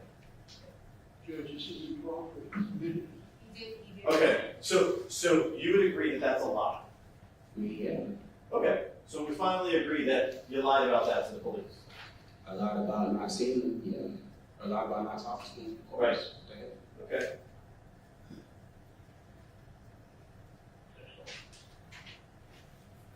And then you tell the police in that first interview, and I think you even say, I swear to God, they did not come back to the house afterward. Remember saying that to the police? No, I don't remember saying that. Want to help you out, remember it? I don't know Listening what I to your, said. would it listening help you? No, probably not. I mean, I don't know what I said, but either way, I already told you I lied about everything in the first interview, so what's the point? Well, you had told us earlier you lied in that first interview that we saw. We're going through other subsequent previous interviews. 2 days after, Okay. when you had an opportunity to tell the police what happened, you didn't tell them what happened. No. You didn't tell them, look, it was self-defense. I was protecting myself, did you? No, I was scared. Right, you were scared. In fact, when you went back to your house that night, did you call the police and report, I had to shoot at someone because they were going to kill me? No. No, right?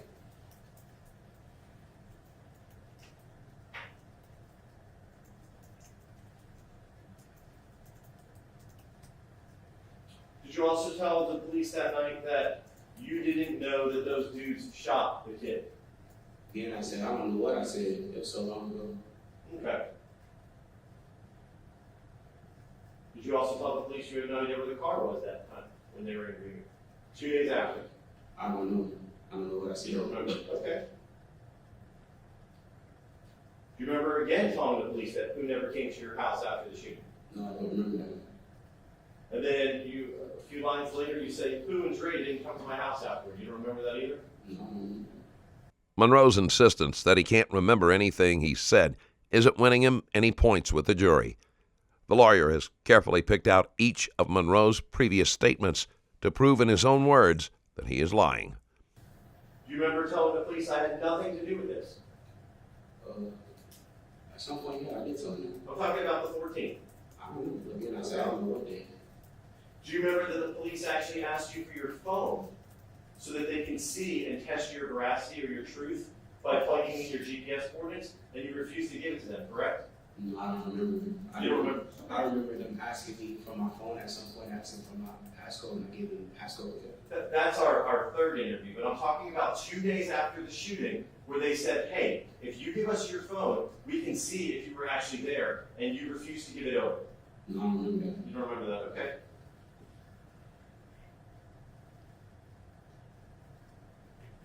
Do you remember swearing and telling them in that interview where you lied about everything that it was the truth, the one on the 14? Everything you asked about the 14, I'm gonna tell you I don't remember because I don't. I just know I lied to them the whole time. I was scared, so I lied. No, I don't remember. Okay. And then even Detective Rodriguez says, I want to give you one last chance to be honest. Last chance. Is anything you're leaving out? And you still didn't tell anything about self-defense, anything about being involved in it, did you, sir?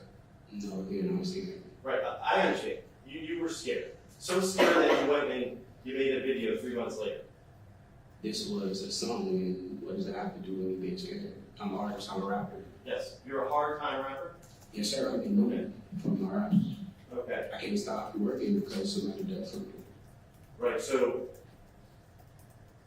that's interesting.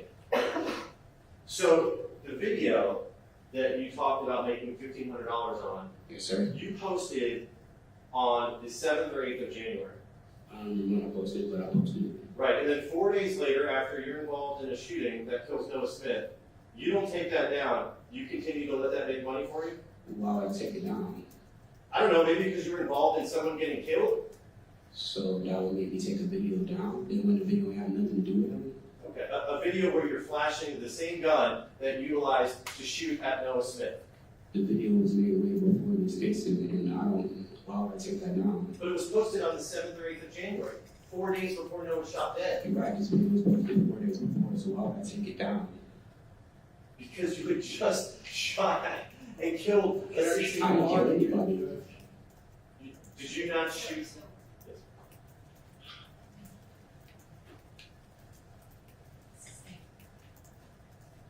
Do you remember being interviewed, not the two that we've seen in court here today, on March 10th, 2022 by Detective Butler? Again, I don't remember. I've been here so long, I don't remember nothing. You don't remember none of that stuff, bro. It's amazing, you remember with vivid detail. You remember in detail this shooting and what happened, but anything subsequent talking to the police, you don't remember. Is that what you're saying? That's a traumatic experience. Of course, I'm gonna remember something like that. That's different from them asking me lots of questions that I don't remember. That's different. So it's different than them asking you a lot of questions about a traumatic experience? Yes, it is. Okay. So when you told them on the 10th, all I know, I was home playing games that night and never left. That's a lie, right? Yes, sir. Okay. When you tell them, I don't know what happened on the 12th, the night no one was shot, I was just home, that's a lie. Yes, sir. A lot. When you tell them Tyrese and Devondre weren't at the house, that was a lie.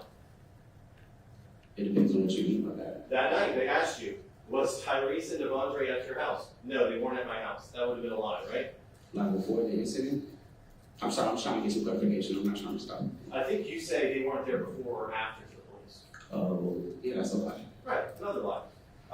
And then you tell actually the police on this interview that you haven't talked to them since 2 weeks before the shooting of Noah. Do you remember telling them that? No, I don't remember that. Okay. Do you remember telling them you never left the house? Yes, sir. I Okay, do. would that have been a lie? Yes, sir. If you told them you were home all day playing video games, that would be another lie? Not necessarily. I mean, all day, yes, that would be a lie. All day, because it was all day. No, I wasn't playing all day, so yes, that would be a lie. Right, because you were actually on a video taunting Ed Boy that wasn't playing video games, right? Before that, I was playing video games, and That's- I wasn't taunting anyone. You're not listening to my question. I am answering your question. Okay, so you're on video taunting Ed Boy. That's not playing video That's games, like right? at 5 or 6 o'clock in the afternoon. So before then, I was playing video games. Okay, so let me ask you one more time. Maybe I'll try and ask it a little clearer. Okay. When you were on Instagram Live taunting Ed Boy, you were not playing video games. Correct. It's a yes or no answer. No, sir, I wasn't playing video games or taunting them.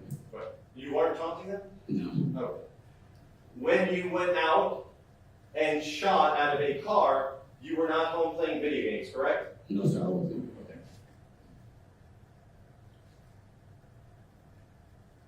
Didn't you in fact tell the police that you had 2 witnesses who could place you in the house all night? I don't know if I said that or not. I don't think I said that. If you said that, would that have been a lie? If I said that, yeah, it would have been a lie. Okay. And then you told the police during this interview, this is the second interview, that you told them everything you know, and that would have been a lie, correct? I don't know. I don't know which interview. What interview was this? This is the one on March 10th, 2022, where you said they were never at your house, you're playing video games all day. And then they asked you, were you in the car that night? And you said no. That would be a lie, right? Yes, sir, I lied. Okay. And when you, later on, you keep telling me this, I was home all night, that's another lie. Okay, I lied. Okay? When you say I know he was home, that's a lie. Correct? Oh, yes, sir. Yeah, Okay. I lied. And when you say they were never at the house that day, that's a lie. I have to lie. Because they were at the house at one point, but when we came back, they actually did leave, so it was a half lie. Do you know what the word never means? Never? Yeah. Can you like, Well, you're a rapper, I assume you have an understanding of the language. yeah, but I don't know what you mean it. There's different like terminologies for never, I believe. Okay, never means that they were not there at any time. Right, okay. Right. So when you say they were never at the house, that's a lie. Oh, yes, sir. Okay. And when you tell the police again that you don't know nothing, that's another lie. Yes, sir. Okay. And when you told them again, I was home all day at the house, that's another lie.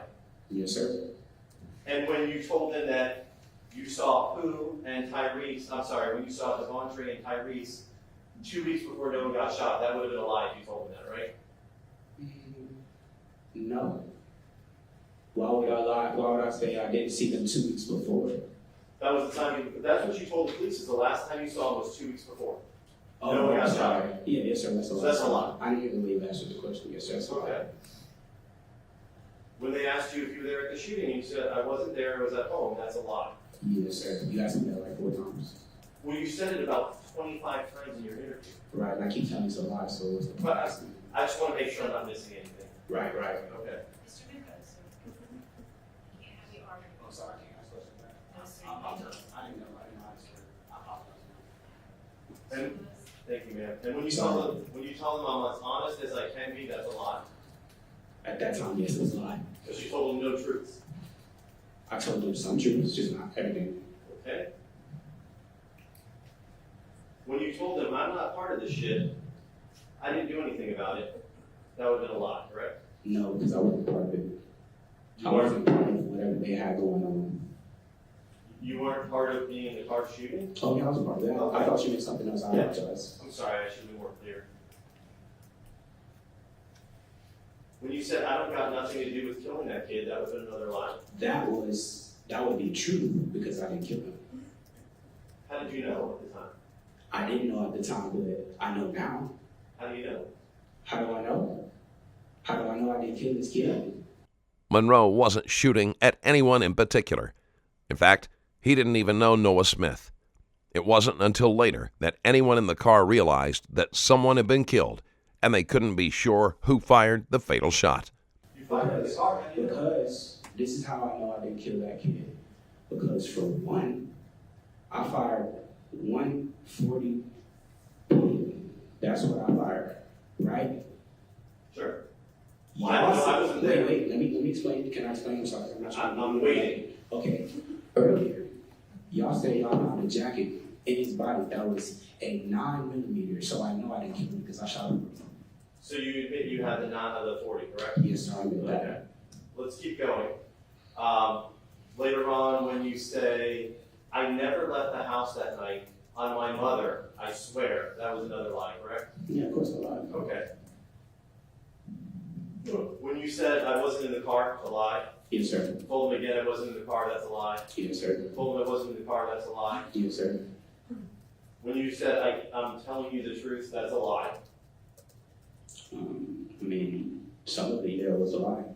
So, I mean, we just went through mountains of stuff. You're saying that you were truthful with them about Also, something? I don't know if he was skipping stuff or he was reading it in order. Well, tell me what you were truthful about with them on that. Again, I said I don't remember what I said. It was so long ago. So how could you say in front of this jury that you were truthful? That's what I said. I can't tell you if I lied or if I told the truth on certain stuff because I don't remember everything I said. Well, everything you said was, I wasn't there, I know nothing about it, I wasn't in the car, I had nothing to do with it. Those were all lies, right? Those were lies, yes, sir. This is okay. Move on, Mr. Lewis. When you told him again, I never left the house, that's another lie. Yes, sir. I never left the house, I never saw those boys, that's a lie. Yes, sir. You keep asking me, I keep telling you, yes, sir. That's a lie. I've been told you I lied. When you told them I ain't got nothing to do with this shit again, that was another lie. Involved in the shooting, yes, sir. That was a lie.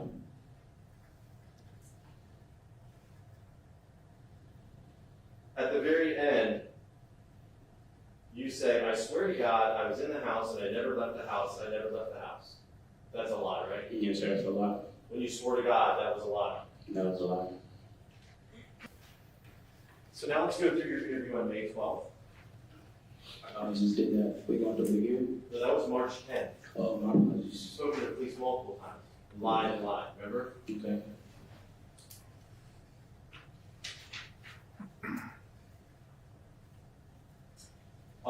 Initially, on May 12th, when they are talking to you, you said, the situation, like I said before, I really don't know anything about the situation. That was a lie, correct?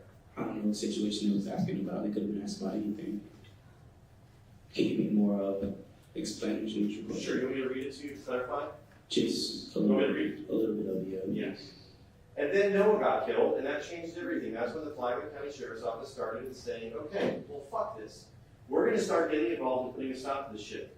Well, what can you tell us about that whole situation? And you say, that situation, like I said before, I really don't know anything about that situation. Okay, I Does that clarify it? yes, sir. Yeah, that's a lie. That's a lie. Okay. Yes, sir. When they asked you to in the car with Noah that night got killed, and you say, no, that was a lie. Yes, sir. That's a lie. Okay, well, this is just another interview. Just making I sure. understand. I understand.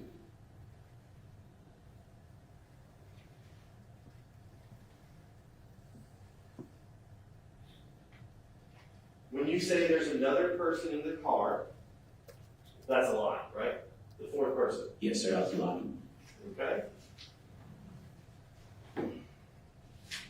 Some dude I don't know, that's another lie. I mean, yeah, because there was no person there. There was no actual fourth person. So, Right. yes, sir. It was a lie. I just want to go through how many times you lied about that. Oh, I told you I lied multiple times already. Well, multiple. We've already got to probably Yeah, I told you. 75 to 100. I told you I was scared, so it was a serious situation, so of course I lied. Well, even you were scared, but this third interview, you start to come off the story a little bit, put yourself there, but you still lie about your involvement in it. Of About course. shooting, right? Of course. Right, so you're still lying even when you're getting the story out there where you're putting it out there, correct? Yes, sir. Okay. So when you say, they say, who's in the front passenger seat? And you said, you got a dude that was driving, and then you got who in the front right, and Trey in the front back right, and me on the left side. That's a lie, right? Can you do that again? Sure. Who's in the front seat or where? And you go, you got a dude that was driving. That's a lie. Correct. Okay, yes, sir. Okay. Then you got who in the front right seat. That's a lie. Yes, sir. And then you got Trey, you first say in the front right, and then they correct you in the back right. You put him in the back right. Right, yes, sir. That's a lie. Yes, sir. Right. And then you put yourself behind the driver. Right, yes, sir. That's a lie. Right, all right. Okay. And then when you said, who and the dude I don't know come to the house, that's a lie. It was a lie. Right. But who come into the house and That was it just a it. lie? Just that guy. There's no question, yes or no. Oh, I'm sorry. Thank you.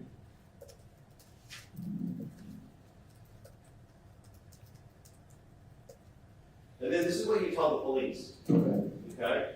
They stop at the corner, put down the window, and I guess they seen some person they didn't like, and then they start shooting at them, I right? don't remember what I said.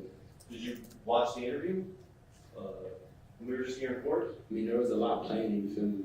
There was a lot going on. I really don't remember everything Okay. that was said. So if it was on the I video, remember there was lots of interviews that you showed. It's kind of, but I think I remember something like that. okay. If it was on the video, you would agree that you said that, right? I don't know what I said. And then when you said, then they left, that was a lie. Because you said they just dropped you off and left, that's a lie. No, that's not a lie. Well, how is that not a lie? Because they both came into the house and were located at the house for over a half hour to an hour before you got it the wasn't phone there. right. It definitely wasn't there that long because Crystal was already there, and it was about 5 minutes, like I said, and I was yelling at Crystal to get him to leave my house because I didn't want him to. Did you have an opportunity to see the cell phone tracking information? that we went to record? I wasn't really too much looking at it, not gonna lie to you. Okay. Would it surprise you to find out that the cell phone information shows all three of you there after the shooting for at least 30 to 45 minutes before Dre leaves? I mean, yeah, it would surprise me because I don't know. Opposite sides of the car, that's another lie. Yes, sir.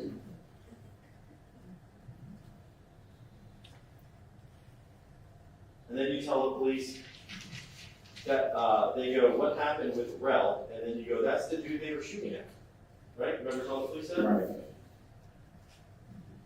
And during all these interviews, not once do you say there's a person standing in the road shooting at you and you have to. Actually, I did say that. On one of these interviews, I actually did say that.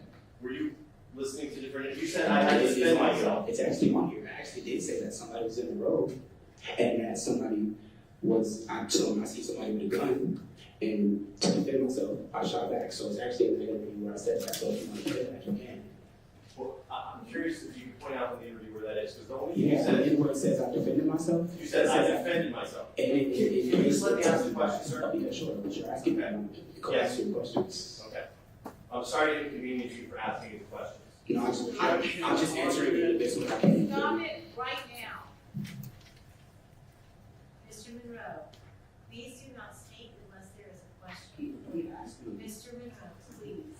You don't There ask is me. not a question right now. Okay, sorry. Mr. Lewis? Yes, ma'am. Yes, ma'am, I'm sorry, Judge.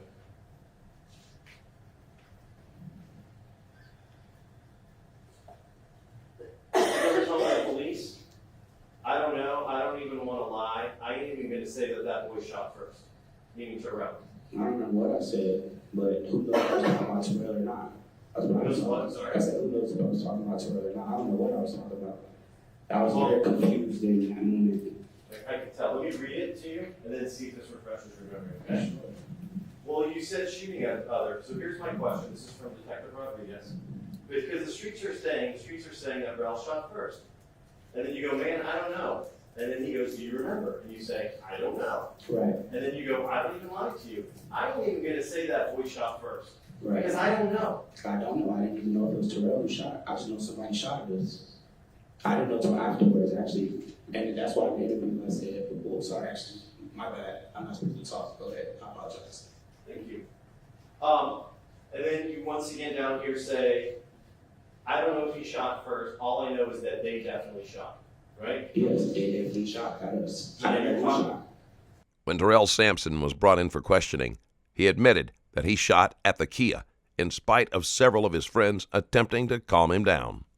You're talking in this context about people from your car. No, I'm not. I'm saying I don't know who shot, but somebody definitely shot at us. Okay?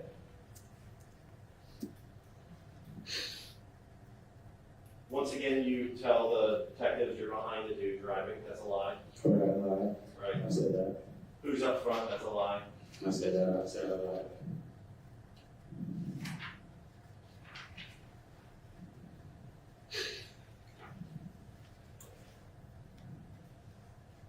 And when the guy's shooting out of the side of the car, and you tell him that again, that's another lie. Can you read that again? I apologize. Sure.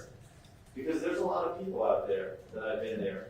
And so that's why, so the dude that you don't know, he shoots this way, and that's the side of the car, and you said, yes, toward this way. The other dudes, that's a lie. I'm pretty sure I was talking about the dude that was shooting at us. No. That's why I said that. Nah, but that right there, I'm pretty sure that's what I meant. It's about somebody shooting at me. The dude on the side of the car is shooting at me, so I'm shooting back. Mr. Lewis, please move on. Yes, ma'am. And you actually go into great detail to describe the skin color and the hair of this other individual. That's all a lie, right? What about this fourth person? Yes. Yes, sir, I lied.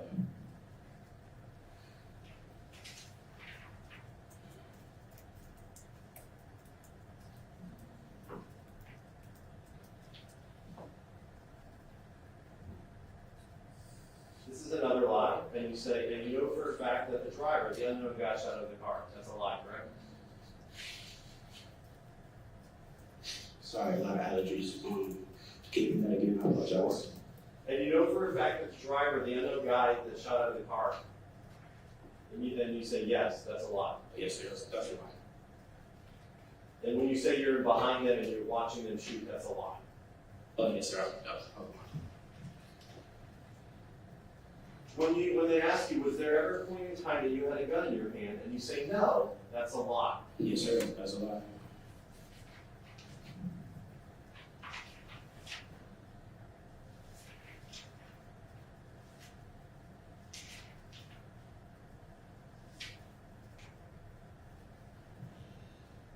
When you tell the police in that interview, everything that I told you, that's true. That's a lie. Of course, it was a lie.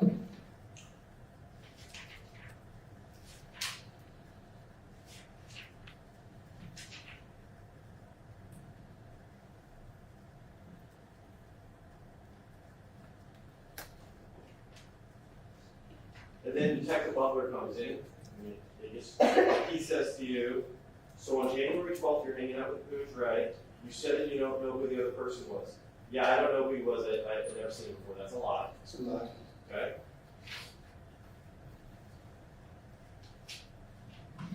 In order to save some time, there's multiple lies about anything about that. I already told you I lied a lot. Yeah. I don't remember how many times I lied. I just know I lied. I was scared. I lied.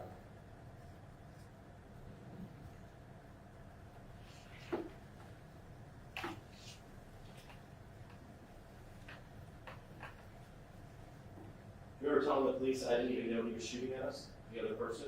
Yeah, I didn't know Terrell was shooting at us. I didn't know who was shooting at us. Just knew somebody was shooting. Did you tell the police in this interview someone was shooting at him? I did.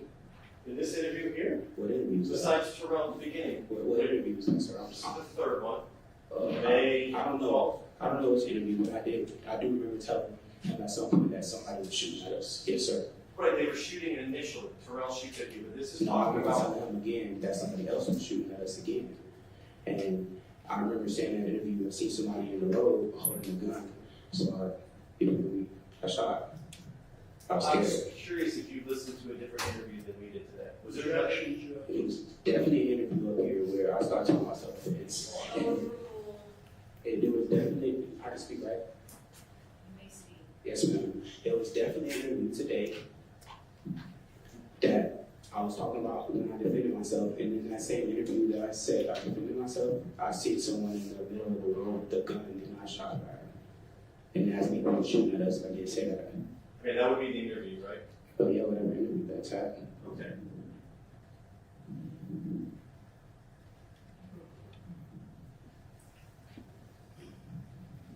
Then when Detective Butler says, but you didn't have a gun and you weren't shooting, you say, no, that's a lie too, right? Yes, sir, I was lying.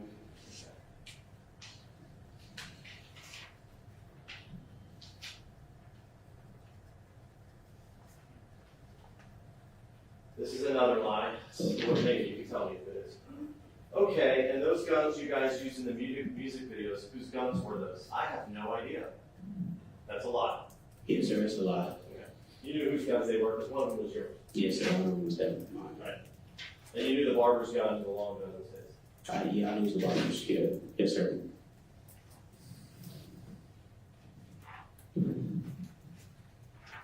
All right, let's go to your fourth interview.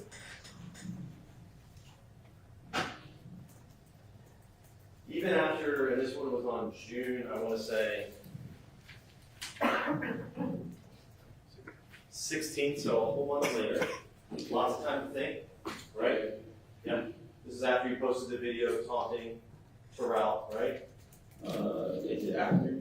Well, that was in March or April, and this interview we just went through was in May, and this one's in June, so that would be after March or April, right? Oh, yes, sir, yes, that's after. Okay. So they bring you in, and the first thing they do is ask you to tell them what happened, and off the bat you start lying about the fourth person again, right? I don't know what I said. Let me read it to you to help you out. Some dude that I didn't know, and then it was me, Dre, and Pooh. Yes, That's sir. a lie, right? Okay. And then, where were you sitting? This is, once again, a month later. Behind the dude on the left side. That's a lie, right? Yeah, I told you I can stick to my story that I was lying. All right. Right, but we're talking about another interview. Right, I can say that. I lied multiple times. I mean, okay, sure. And when you say that Pooh's in the front seat, that's a lie again. Yes, sir. Right, during this other interview. Yes, sir.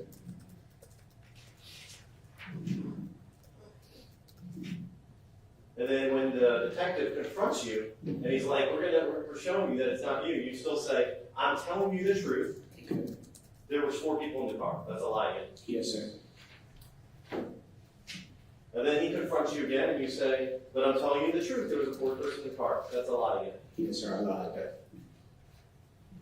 And you describe the guy again with the wigs. That's a lie. When You I describe him. described him in the car, I'll just read it to you. Tell me if this is true or false. Okay, thank you. Okay? Nothing. I didn't know that he had wigs. I ain't never seen him before. So that's a lie, right? Was he talking about a guy in the car?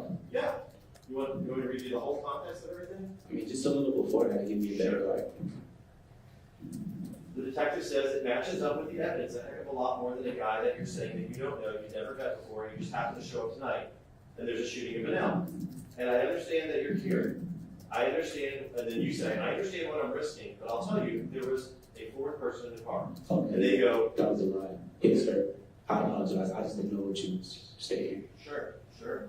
And then again, I mean, they give you multiple times to explain it. I'm telling you there was a 4th person in the car, and Dre was not driving. That was a lie. Right. Okay. You said Dre was right next to me. That was a lie. Yes, sir. Then you actually say again, like what I said before, there was a 4th person in the car. That's a lie. Yes, sir.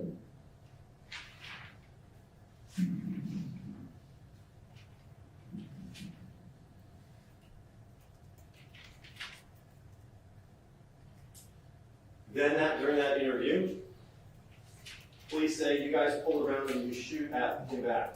Was it self-defense? They give you an opportunity to tell your story. And then what do you say right there? I never had a gun, bro, and I wasn't sitting in the front seat. That's a lie, right? Yes, sir. I was scared. Well, yes, I know you were scared. Monroe tries to explain away all of his lies by claiming he was scared, but it is a weak excuse. It would have been somewhat understandable during the first interrogation, but it should have been obvious that it wasn't going to help his case once he was confronted with the evidence. He only made himself look worse than the others in comparison, since they were at least honest about their actions. If you're into clean designs with a criminal twist, you want to check out what's live right now on strangerlabel.com. From heavyweight t-shirts and hoodies to tank tops and sweatshirts, it's all made for fans of mystery, suspense, and everything in between. Take a minute, browse over at strangerlabel.com, and let's get back to the case. So, wait, sorry, just say No, there's no question. Sorry, going through this whole thing, say if it's a lie or not? Or, So hold on a second, Mr. Monroe. It's not a question. So let's wait and see what Mr. Lewis has next. yes, please. Sorry, Mr. Lewis. No problem, thank you. When they said you shot down the block that night, and then you say no, that's a lie. Yes, sir. Then you say I didn't shoot, again, that's another lie. Yes, sir. Then during the same interview, you're saying the driver, that's what you said. You said a driver shot out of the driver's seat, right? And then you say, yes, that's a lie. Yes, sir. That's a lie. So he shot down the other end of the block where there was nobody there, and you said, yeah, that was another lie. Yes, sir. That was a lie.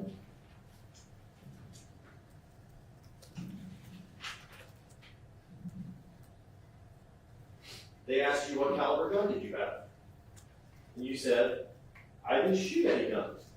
And then they said, yes, you did, and you said, I didn't. That's a lie. Yes, sir.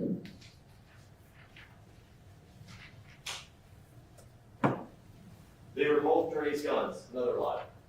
Yes, sir.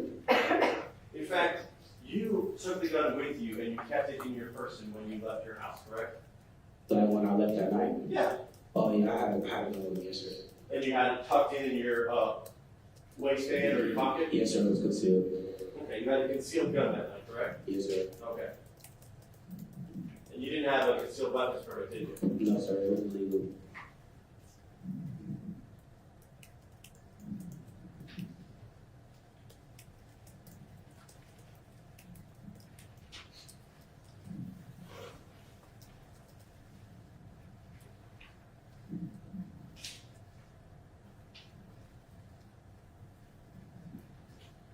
When you told the police, I don't know what kind of gun it was, that's a lie, right? Because you Yes, purchased sir. the gun.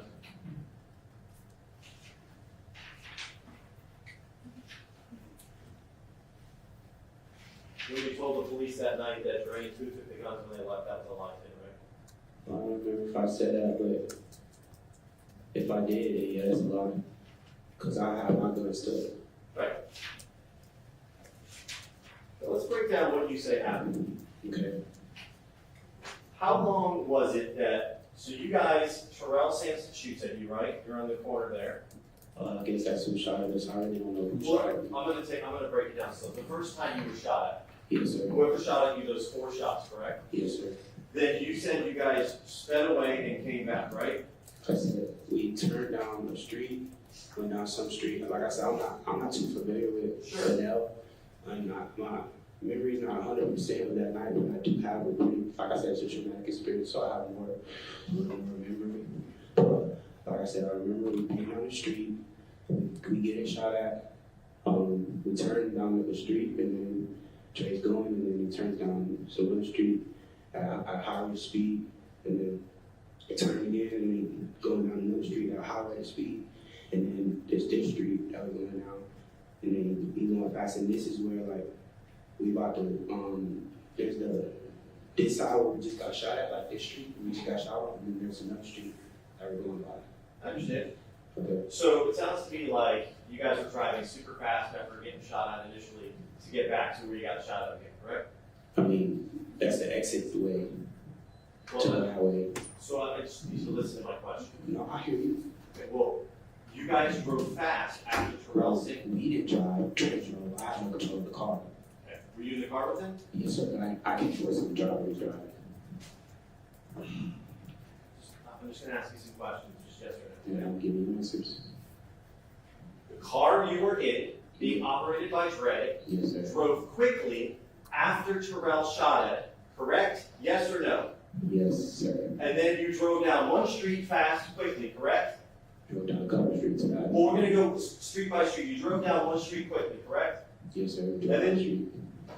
And then you drove down the next street really quickly, correct? Coming back to the same point where the crossroads were, correct? At some point, yes, sir. Back to that. So it was quick. You did this quick. You drove around the I block don't know quick. how quick it was. Like I said, I don't remember the night.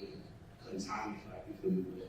But at some point, yes, sir, we did get back to that intersection we were talking about. Well, why would you go back to that intersection point? Dre's from Bunnell, right? Correct. Right. And Dre knows Bunnell well. Yeah, I guess he Right. did. And going back to that spot, it's not where you need to leave Bunnell. You actually have multiple other locations that they could have left Bunnell besides going back to the scene, correct? I have no idea. I don't know the area, but I do know that that left I was actually taken to leave Bunnell was an exit. Right. But you're here trying to tell us that that's why you're going that direction, is because that's the way you're going to leave. Yes, sir. Okay. And Dre, so somebody shoots at you. Okay. And instead of fleeing to go the quickest way out of Bunnell, which would have put you at US 1 over here, or you could have went down to 100, you guys decided to drive right around to the same spot where you were almost shot at before? I don't know. I mean, the spot we shot at was way over here, and the way that we driving was kind of way out the way, so I really don't know. I'm not familiar with the area. And I assume you had your gun in your waistband as you're driving around, right? You didn't have it out yet, right? No, I ain't gonna lie. Once we got shot at, I had already took my. Where did you have it? Well, at first I just had it in my waistband, yes, sir. And then when we got shot at, I definitely took my gun out and had it with me because we just got shot. I don't know if we're gonna get shot at again. Did you have a cell phone? Oh yes, sir. I had something. Did you call the police to report being shot at? Of course not. Why? Why I call the police? Because someone just shot at your car. Yeah, I don't trust the police. Okay.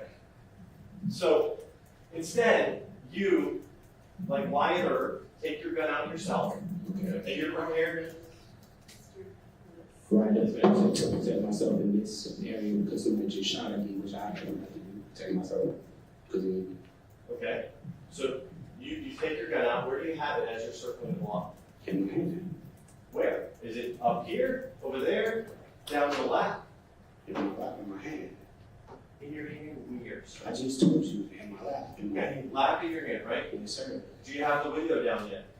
The window was down, wasn't down, was down, like my down. I couldn't understand what you said. I said it wasn't all the way down, it was like halfway down. So you're saying like right about here, we have this much space? No, you got like a little more space than that. Like, you got, can I like kind of like explain? So you got, say you got the window, and then windows like say windows this big, it's probably like a little more than a little less than half, so it's probably like right here. Like there's a lot of space though. It's just a little bit like the window is up just like a little bit. So you after you try that, you don't put your window up? No. Bullets can still go through windows, and it's so much happening. I'm not worried about just pulling my window like. But you're worried about pulling the gun out to be ready to defend yourself. Heck yes. That's my first instance, protecting myself. Protect yourself. Yes, sir. Okay. So you're going down the block. Let's actually use we'll call it the map. Okay.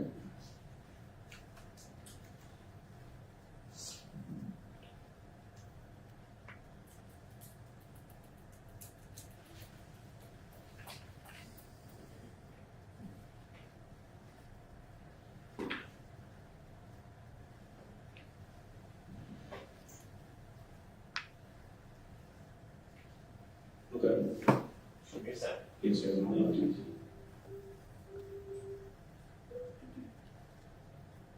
Can you see that? Oh, it's in the head popping on my screen. Okay. Yes, I can see. So I'm going to help you. Actually, I'll use the mouse to make it easy so we don't have you step down. You guys are driving up this road right here, right? Does that help you? You see my little mouse moving? I don't know where is that. What road is that? This is in Benel. Of course, but what road is that? You're asking me if I was driving down what road that is. Yeah, it's Bowie. You can't see that on there? You're talking about the intersection? I'm just going to show you your path, and I want you to tell me when you saw from the car this individual in the road and where in the road, okay? Okay, yes, So sir. just listen to my question. Right, yes, Okay. I hear you. So your car is driving. See, remember here's the church.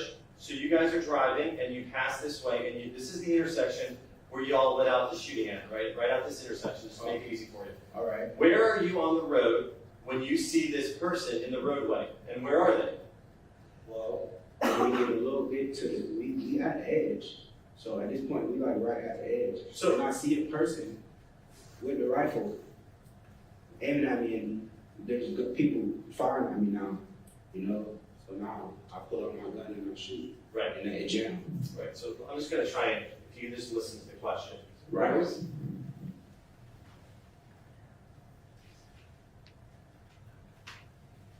Use my mouse and tell me when to stop. Where was the person in this roadway with the rifle? I don't know. It was dark. I just know I seen them on the road. I don't know exactly where they was at. I don't know. They could have been standing. They could have been standing like on the sidewalk or the road. I don't know. I just seen them. You feel me? Well, how close from your car were they? Because I don't know. I don't know Benel like that. I don't know how far away it was from the intersection. I just know I seen them. let me make it easy for you. Right. You see me right now? Right. Tell me when to stop. How far that person was? That's not gonna help me. How's that not going to help you? That's not gonna help me. It's dark. I don't know how long the street is. I don't know how far that person is away. I just know that I see the person. I'm just being honest with you, because I don't know how far that person was. I just know that I seen that person. But you have no idea where you saw them. They just saw them somewhere on that road. Like I said, I seen them on that road. I don't know if they was on the road or if they was on like a sidewalk or something over on here. But I know I seen them. Did you see him over here anywhere? Or because you guys are driving down here. Just listen. Was this person on this road here? No. Okay. So he was on this road here somewhere. Somewhere right there. I seen him. Okay. So you guys get to the corner, you stop the car, right? And then that's when you see him. When you see the video, you actually could see, and it shows the video. I don't know if y'all remember it, but it didn't actually show us stopping. It shows us rolling. It shows us rolling, not stopping completely, but rolling, and you can see that a little bit. It shows the car like hesitating. That's when you can see the car like hesitate to stop, and that's when you see gun muzzle flashes, and then you see it. So like at that time when the car was rolling, and in between the time when him hesitating, that's when you see the person start shooting, which makes him hesitate and stop the car, makes me shoot. Okay. So you have enough time for the car to be rolling. Right. And then this person starts shooting, Right. which I assume takes a few seconds, right? Right. Okay. This person who we don't know how the distance are from you, they don't hit anyone in your car, don't hit your car at all. Right. But that person shooting, how many times did they shoot before you returned fire? I don't know. It was a lot of times. It was a lot of shots. It was a lot of shots being fired. And you also, if you want to go look back at people's previous statements, they tell you. Sir, I don't want you. Can you just ask me a question, sir? No, stop, Mr. Monroe. No, he did not. You're adding additional information. Oh, all right. I apologize. I was trying to tell you what happened. My bad. You asked me how many times I heard the shots, and I told you. Mr. Monroe. Yes, sir. To the best of your recollection, how many times did that person shoot at you before you returned fire? I don't know. It was a lot of shots being fired, sir. Well, to me, a lot of shots could be 20. To you, a lot of shots could be 5. Give me an estimate. I don't know. It was a lot. More than 5? I don't know. Like I said, that person was holding a rifle, so that's the automatic weapon, right? So I have no idea how many shots was being fired. Just know that shots was being fired at me, which caused me to shoot back. Okay. But you didn't shoot until you saw the guns being fired at you, correct? Instantly, when I got to that corner, it was like an instant thing. Like I said, we was rolling this topic, somebody was already there. And like I said, I know ambush because somebody was already there shooting. So as soon as we get there, we rolling, somebody shooting, I shoot back. Right, you waited for them to shoot at you, and then you shot back. It's not necessarily like I waited. It was already in motion. Somebody already shooting, and I shot like. You intended to kill whoever was shooting at you. No, I didn't intend to kill anybody. I just intended to protect myself because I was in fear for my life. That's what I intended. It's more accurate to say that Monroe didn't care whether he hit anyone or not. There was a crowd of people, but the only person that Monroe and his friends knew was Terrell Sampson. I tended to get out the area because I couldn't get out the vehicle because I wasn't safe to get out that vehicle because I was a driver and I didn't know the area. So in your rap video, when you say,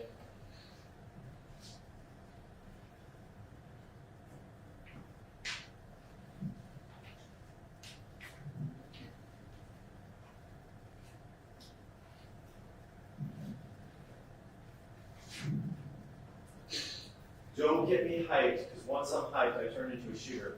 Right. That's not true. I mean, how is that not true? Do you want me to explain why I said that? No, I'm just asking you, is that true or not true? I mean, no, not really. Let's be honest with this jury, sir. You saw Terrell shooting at you. Listen to my You're trying to question. make it seem like it's something that's, you know what? Go ahead, I'm sorry, man. I didn't mean to. Go ahead, I apologize. You keep apologizing, but keep doing it. You keep doing certain stuff to make me say stuff like that. All right, gentlemen. All right. Let's see. Mr. Lewis, Yes, ma'am. tee up your question. Come on, bro. Mr. Monroe, answer. Yes, ma'am. Because that's it. It's a simple rule. All right. Very simple. You said answer his question, right? He doesn't have one in front of you right now. All right. Yes, Mr. ma'am. Lewis, ask your question. Sir, Yes, let's sir. be honest for this jury. Okay. Terrell Sampson fired at your car. You guys were pissed off. You were going to make sure and take care of him. You drove around the block. You had your gun ready, and you fired down that block, and there was no one shooting at you. Isn't that true, sir? No, that's not true, sir. Okay. And you never told anyone before this day in court that there was a guy standing with a rifle shooting at you in that street, correct? Yes, I said I saw someone with a gun. Who? I said that on my video. I told you on the self-defense video. I said that. I see somebody in the road with a gun, and you could go ahead and put the video in if you need to. We certainly will. Okay. Yeah, someone, Judge.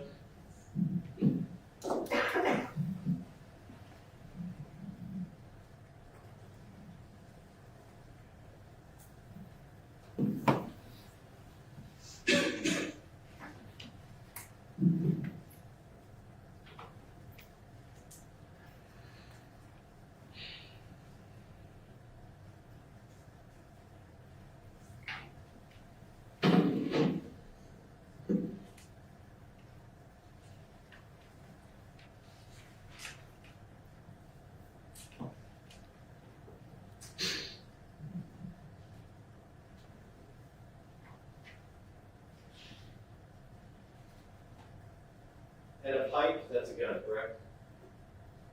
And when you use it in your rap songs. Oh, yeah, that's what I mean. A stick, that's a gun, right? Yeah. Chop, that's a gun. No, yeah.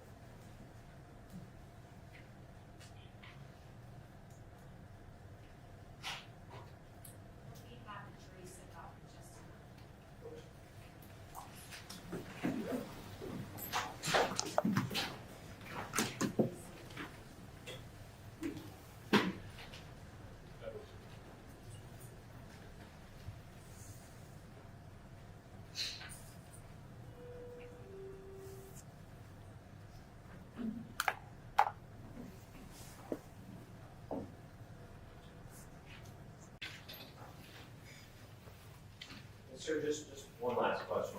Yes, sir. You lied over and over and over and over again to the police, at least in 4 different interviews, many times, correct? Yes, sir. And you expect this jury to believe what you're saying? Objection. Yes, I do. Proper question. Actually, counsel, is that it? That's it? All right, counsel?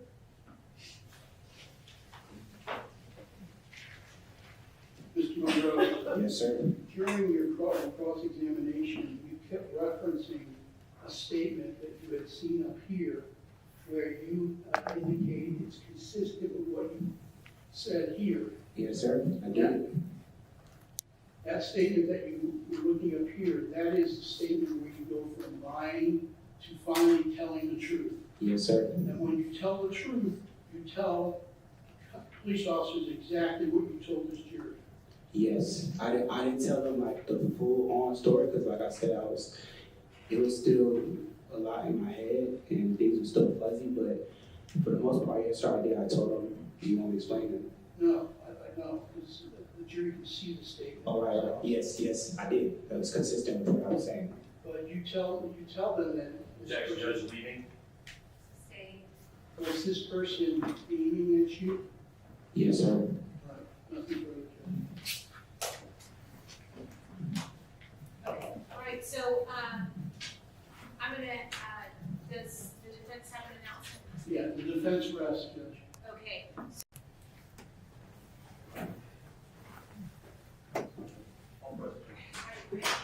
Everyone be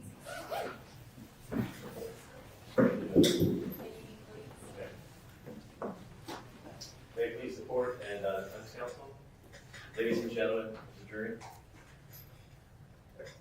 Mr. Lenneman asked and said his client lied because he was scared. Well, in life, why do people lie? Why did this defendant lie? Why do you catch your kid with cookies on his face and the cookie missing from the cookie jar and he tells you that he didn't do it? They lie because they're guilty. And he lied and lied and lied because he's guilty. He came into court and he lied again. He's guilty, ladies and gentlemen. That's why this defendant lied. Mr. Lenneman says, well, a 16-year-old boy was killed. What could he have done? He could have told the truth. But guess what? If he tells the truth, he's guilty of first-degree murder. You can't believe a word that comes out of this defendant's mouth. Not a word. And his testimony, I submit to you, should be crumbled up like a piece of paper and thrown in the trash. There is no truth to his testimony except his name and that he had a gun and it was concealed that night. That's about it. This story, and we'll get more into it, this story about this phantom shooter, it's so preposterous, so outrageous, it stretches the bounds of believability. Let's just go through, I know we've already established that he's a compulsive liar, but let's just start out with him in his interview.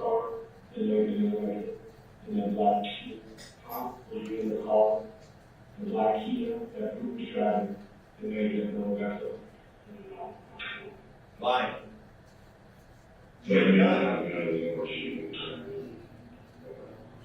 Nope, couldn't have had an opportunity to tell the truth. Guy in the driver's seat was shooting and who was shooting?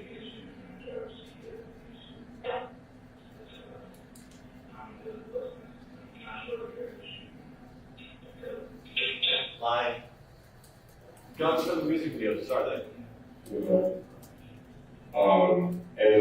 the guns you guys use in these videos, whose guns were those? No idea. How is that going to get him in trouble? You know, the defense is saying he's lying because he's scared. If he says that gun from the music video is mine, he knows the gun is gone. He knows he gave it to somebody else. Why is he scared? Everything else It's true, but it's not. Everything he told him is a lie. That's true. Everything he told him is a lie. then talking shit, that would get people around me a lot. I ain't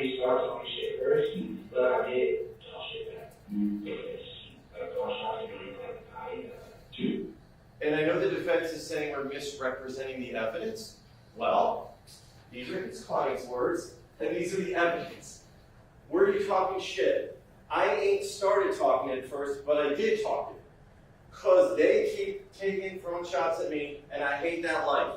He's talking shit, they're taking shots at him. Mr. Lenneman, my client had nothing to do with this. He was just an innocent friend hanging out with his buddy in the car, and he went for a ride.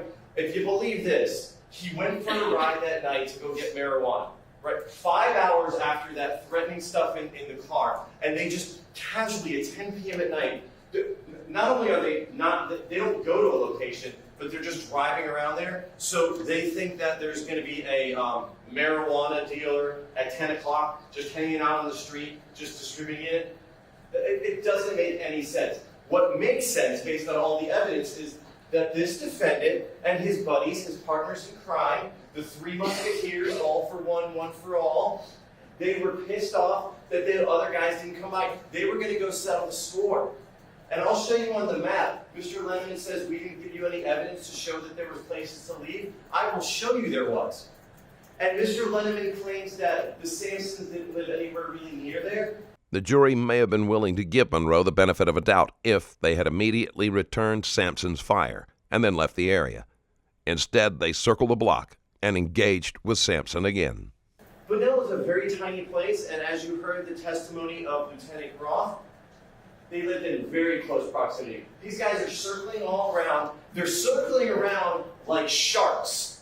They were minnows earlier, and now they're the sharks circling in the water, ready to pounce on their prey and kill them. They packed guns to go there. Don't sell yourself short and think that this guy was just going out there to hang out and get marijuana. That could be farthest from the truth, ladies and gentlemen. You said that was shot first.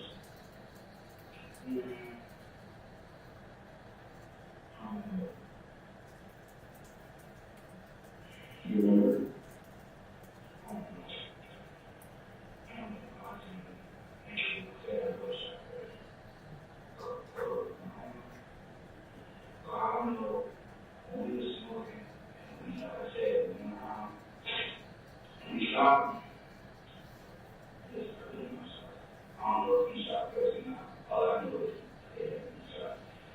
Now this is the statement, to keep in context, before he admits to shooting. So this is when he puts it on the mystery, our mystery driver, our mystery shooter, and he puts it on Mr. Patterson.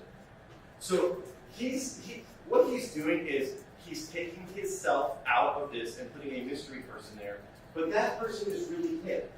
And he doesn't even say here that he knows that Terrell shot first when they came around. These are his words. See, when you keep lying and you keep making things up, there's some truth mixed in with it, but you just can't keep it straight. So you guys were going down and then when did the shooting start? When did the first shooting? Oh, no. He didn't even know he was shooting at them, but this person comes around the block at the second time around when he has to defend himself, and there's this mysterious person. Now he says he doesn't know it was Terrell, it was just some strange man. It was probably the guy, the fake guy from the car, who mysteriously jumped into the roadway. We don't know where the roadway because he can't remember. Amazing. Someone's shooting at you, many bullets, and you don't remember where they're at. But this mysterious person is shooting at him violently, but here he doesn't remember if he was shooting at him.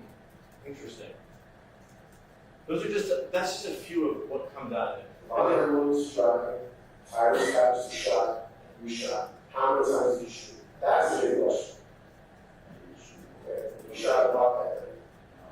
What's he doing again? Lying. You know what this defendant does? He's very methodical, and he thinks it through, and he formulates his answers around what he's trapped in by. Because the detectives were slowly pulling in on him, and they gained more evidence each time they interviewed him. And you notice every time his story changed, every time he gave him a little bit more, just enough to think that he was going to get himself off the hook. But still, even here, he's putting the fourth person in there. I didn't shoot. I wasn't involved. It's not until... You didn't have a gun, right? Lying there. It's not until they really pull it tight, and they pull the evidence on him, and he starts to actually come forward and tell a little bit more of it, but he's still minimizing it. This is the 4 people in the car lying. Whose gun was it? Whose gun was it? It was all Dre's. You were all Dre's. And don't fall for his crying act here. If you watch the video, you watch when he cries, he quickly kicks back up and he tells stuff to the detective about any tear in his eyes. I'm crying, but blaming Dre for all the guns, once again, even though he knows it's his gun. Let's talk about the self-defense in this case and how just absolutely ridiculous it is. This is, first off, here's how the self-defense instruction is. So, if he was carrying a concealed firearm, which he was, which is illegal activity, he's not allowed to do that, he has a duty to retrieve. So this is what it says, the instruction, and then I'll even show you how we don't even really need to get to the instruction, because none of his testimony is believable. Every reasonable means to avoid any danger before using deadly force. It doesn't require him to retreat if he was placed in the danger of death or great bodily harm against him. And it would have increased his own danger to retreat, or retreat would have been futile.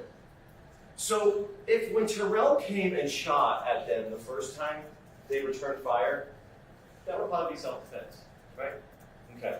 But in this case, what they do is they circle this. We're gonna use our map first. Defense said we didn't put anything in to show you evidence. We'll give it a go. Here's where our shooting occurs, right? So they go right here. This is when Terrell shoots at them. They're on the corner. They turn down here. Guess what road this is right here? What does this run right into? US 1, it's a well-lit road right there. So anyone going right down the road here, right, can see that. But what does our guys do? They turn down the side road, some road here, and then start coming back up to the scene of the shooting. Mind you, there's nowhere else they can go. Devondre, who lives there, they're trying to get away. Do you really believe they're trying to get away? Let's think through that. Let's think common sense. Not only can they escape here, they could have turned here and escaped. They could have turned here and went all the way there. They actually could have went all the way right down here. This dumps into US 1. There's multiple exit routes. Which exit route do they pick? They pick the farthest one from getting into the roadway. And mind you, don't forget, they live up this way, right? They live up US 1. They don't live up off of 100. So it would have been much more appropriate to go here and get away if they're getting away. They were not trying to get away. What they did is, as Mr. Johnson told you, for 2 minutes, and mind you, this is a very small, remember when Sergeant Roth testified, here's our shooting scene. Here's where, around South Church Street, we're a very small distance away where the Saints live. These guys are circling and circling and circling. But mind you, what do? Do you think it takes to go a small amount of distance? Do you think this takes 2 minutes at a fast rate of speed like you saw Devondre driving? Or what makes sense? They drive here, they come down the road, they stop. They think, we were disrespected. That MFer shot at us. That crew ain't gonna get away with it. We're gonna take care of this. We are going to kill him. 2 minutes is a long time. They stop here, they get it together, and then they cut up the road right here. And then they start going all the way up here. So think about it. When they cut up the road, are they driving gingerly to that location? No. They're speeding up to that spot, and we'll get to it. I'll show you the camera view. It's quite interesting. They're only in the intersection for less than 4 to 4.5 seconds. Let's talk about that. Is it possible for this defendant to be able to say, within that 4 to 4.5 seconds, and I'll show you the video, it's going to be really interesting because you probably pick it up the first time, but I submit to you, he shot before he perceived anything, because he was shooting almost before he got to the intersection. And you'll see it, I'll show you the shot on that one camera. It's hard to see, but I slowed it down, you'll be able to catch that. But let's think about this. The defense wants you, okay, let's go through his story, which is just the most outrageous, ridiculous story. Okay, here's where Noah is shot. We know they're coming back up the road here. Okay, so according to the defendant, some guy is standing somewhere on this road or on the sidewalk. He He couldn't narrow down. That's the first thing. Does that really make sense? He can't narrow down that the person was 20 feet, 30 feet from me. But there is a guy, obviously it's dark, so he has to be close enough for him to see it, because this is not a well-lit area. So there's a guy standing here with an assault rifle. This guy with an assault rifle that no one else saw. The neighbor had one, but he went back in and they never saw him again. But this guy with an assault rifle is shooting many shots. Remember, I actually asked him, I was like, you said a lot. And I said, what's a lot? Like, a lot to me is 20. He's like, oh, there was a lot, right? So this guy is shooting repeated bullets at him. Is there any evidence of that anywhere? First of all, was there any damage on that black Kia Niro? Like, if somebody has an assault rifle and they're shooting right from here to there, boom, boom, boom, boom, boom, boom, boom. Although Sampson was close enough that he should have easily been able to hit the car, he missed each time. Monroe and the others could have gotten away completely unscathed. Unless they're like the most ridiculously terrible shooter in the entire world, you don't think with multiple 15 shots they would have shot and hit that car a little bit? Not one damage to it. Okay. But more importantly, he's on the roadway here or the sidewalk here. The defense tries to say, oh, well, the police didn't search all over, they missed it. Well, if you remember, they cordoned off here and here. They talked about not searching back here, but this is where the defendant says the shooter was. There's not one casing. Remember what Mesa Farhat told you? When a gun shoots, there's a casing, unless it's a revolver, it goes out of it shoots out of the gun on the side. If this guy shot 15 times, where are those casings?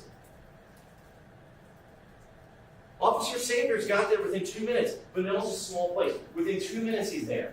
Are you telling me that maybe Magneto from the X-Men, that's probably what it was. Magneto from the X-Men, he came out with his magic powers, and he, within 3 seconds, lifted up all the metal in that area, and he was able to hide. Does that really make sense? Is that reasonable? It doesn't make any sense at all. It's completely ridiculous, and it doesn't match with any evidence here. And what did Talia tell you? She never saw that guy with the gun shooting. Never. And she told you that Terrell Sampson, after she heard the shooting back here, she didn't see him again. She was located right here. She didn't see him again. His story is so unbelievable, and there is no evidence to corroborate it. If the only way you would be able to find self-defense in this case is if you believed him. Does a 100-time liar someone you would believe? Think about that. He lied well over 100 times in just 2 hours of interviews with the police, or 3 hours. He was on the stand for an hour and a half with you. How many times did he lie when he was up there? I submit to you, a lot. This self-defense, not only has the state disproved it beyond a reasonable doubt, we've disproved it beyond all doubt, I would submit to you.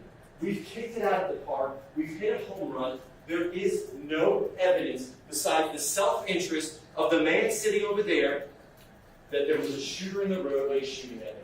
What happened was they were mad, they were pissed off, they contemplated, they reflected, they were going to make a statement, and they were going to kill Mr. Sampson, the person who shot him. And the defense says, well, they didn't know Mr. Sampson was there. That's incorrect. When they drove by multiple times, at least 3, I'm not sure if it was 4, but on one of those times when they drove by, Mr. Sampson was there. They saw him. So to claim that they didn't know he was there, that just doesn't match up with the evidence.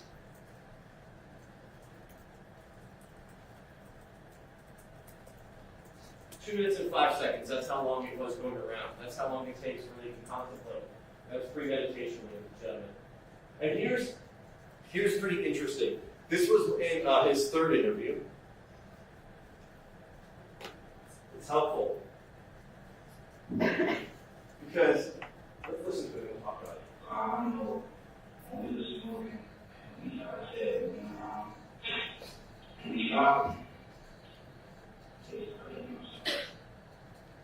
The people in his car just stopped and we started letting off shots. Anything about self-defense there? Nope. And that was what was so interesting yesterday when Mr. Monroe was on the stand.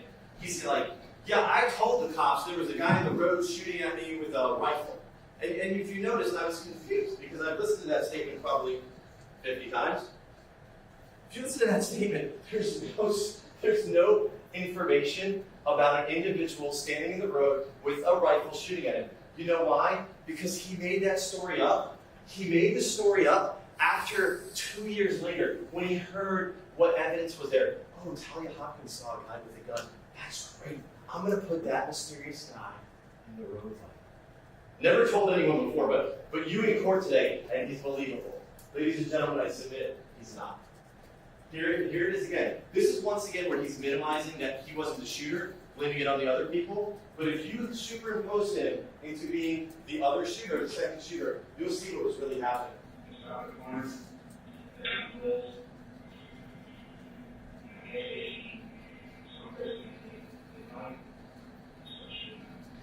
I guess they seen some person they don't like. They is him. Him. He was the second shooter. And the only reason he didn't fire off more shots is because his gun got stuck and he couldn't do it. Okay, who were you?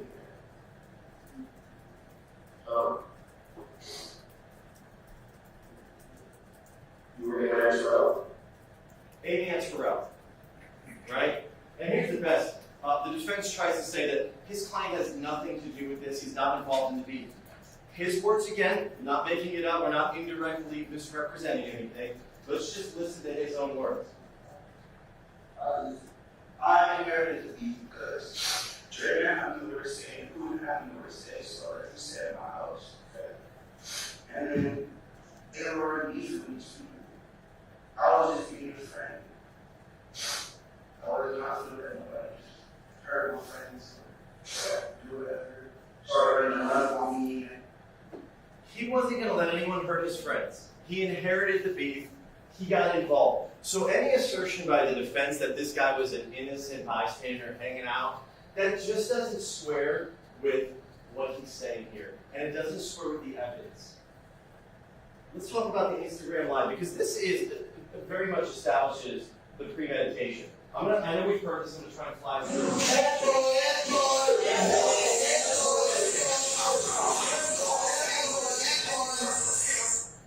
I want you to allow the last two are the ones he's actively participating in.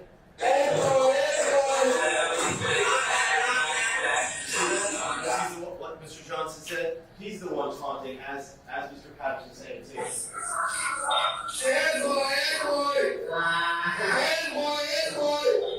Who's the one laughing? It's him laughing. This is Mr. Letterman trying to play this out as this is like some just like teasing someone. So I was thinking to myself, when you tease someone, maybe you tell them like, you know, your mama's so blank this. That's teasing them. Or you're so dumb this. Okay? This is not teasing. This is taunting and escalating a pattern where they wanted to have a conflict. This is not just teasing someone. And let's see why it's not. Yes, sir. Right here. Okay, once again, Ed boy, it's not his fight. Not. He's just being a kind friend, reminding Ed boy that they're there. And he's telling him where he's at.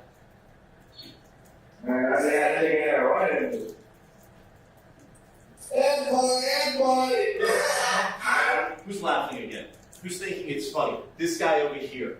And it's not because he's just being a good friend supporting him. He's doing it because it's part and parcel. He's one of the three musketeers.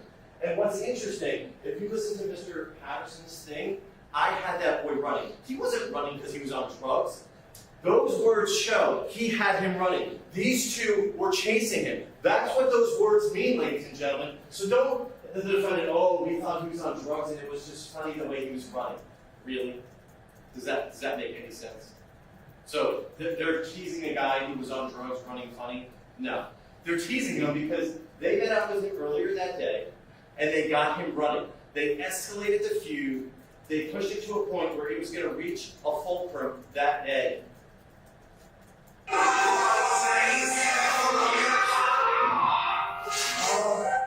Do people who are just being friends take guns and while they're trying to taunt other people, point them into the camera. He's not making money off this one. This is not like a music video. This is something live. It would be like me going on the nightly news and pointing a gun at it and saying, I'm coming after Snoopy. And I point the gun at it. That's exactly what it is. This is a threat to kill them, to interact with them. Hey, wait. Listen, it's not our job. They got us, so we wait for the boys to pull up. They said they pull up yet. Where they at? Yeah. Somebody said that. Where they at? So I'm slightly confused because the defense made their argument and said that Mr. Monroe didn't drop the location and someone just knew about it. Well, I think his words speak exactly different. They just got our drop. And you heard what that means. They dropped the pin where they were at. So I'm not sure if maybe they misunderstood that, but this is his words. This is what he said. He was trying to get those people to come over there.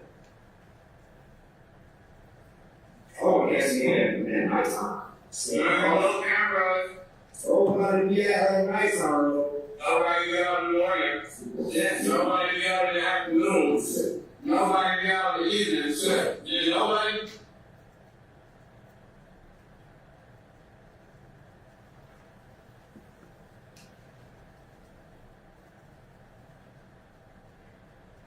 This is them in the car. Oh, yes, man, nice time. Hello, cameras.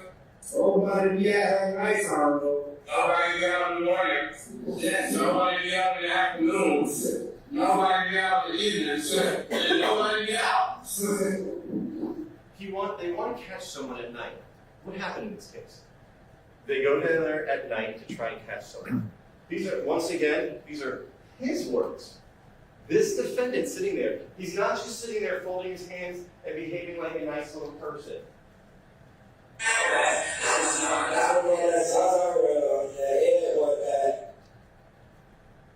Terrell, Ed Boy. That's who they're feuding with, the Sampson brothers. And for the defense to say that there's no connection between the two of them, when you feud with one brother, you usually feud with the family, right? So to say that there's nothing, and it's right here before. This is 5 hours before. Nobody don't be out. She's trying to catch him on. Trying to catch him on. Mm-hmm. What, they're going to catch him? Are they going to take him to the roller skating rink? Play some bowling? No. They're trying to catch him to kill him, right? What's up? Shit. I wasn't even outside your way, so I ain't even come out my way. What does that show you? That's his words. You all weren't out your ways. They apparently went by there earlier when Ed Boy or whatever, and they were looking for him earlier, right? That's exactly what that means. You wasn't even outside your way, right? When they came by, no one was outside. You're not going to come my way. Still doing nothing. And then 5 hours later, they go back to Bunnell to finish the job.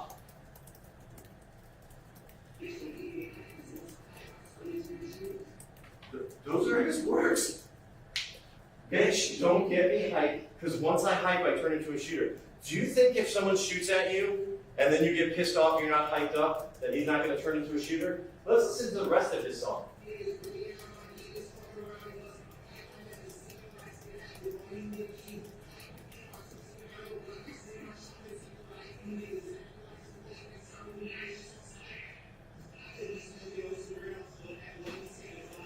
His words, not mine. Thank you that he made the rap video to give you guys some insight into that. But what does he say here that's really interesting? I could be smoking, I could be killing on Terrell, but the boy be taking flight. Hasn't this whole time I didn't know it was Terrell, I didn't know this? Common sense, ladies and gentlemen. He wanted to kill Terrell that night, and they wanted to take him out after he shot at them. Mr. Johnson already went principles all through, so I don't really even touch on that. And then we have our three friends, our partners in crimes, the three musketeers. This case, ladies and gentlemen, this case is not about this defendant's rap videos. This case is not about his jewelry business. And the defense even said something like the state motive. Well, guess what? In the jury instructions, you will see nothing that says we have to prove motive. We could have put on a whole case without any motive, and you still could convict him, right? We gave you the motive because it goes to show you why they did what they did. But that's not a requirement of the law. If you remember those 3 elements, that's not a requirement. This case is about Noah. This case is about an innocent 16-year-old boy who came out of his house after a basketball game, after this defendant's group and another group are feuding and escalating, and the blood spills into the streets, and it kills an innocent person, an innocent child. This defendant is equally responsible for all that. This defendant is responsible because he was an active participant. His intent was to kill a person that night, ladies and gentlemen. And I did tell you I would show you one other.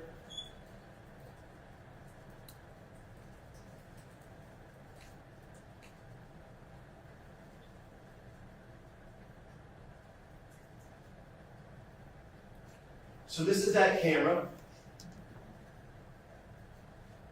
And I slowed this down to 50% so you can see, so it runs a little slow. What I want you to watch is the car's going to be coming this direction.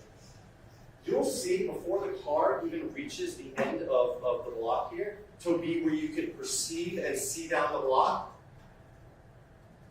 this defendant shoots. There's one shot that goes out right at that point, and then you'll see the other 5 or 6 subsequent shots all clustered together, and you can see those coming from the back seat where Patterson was.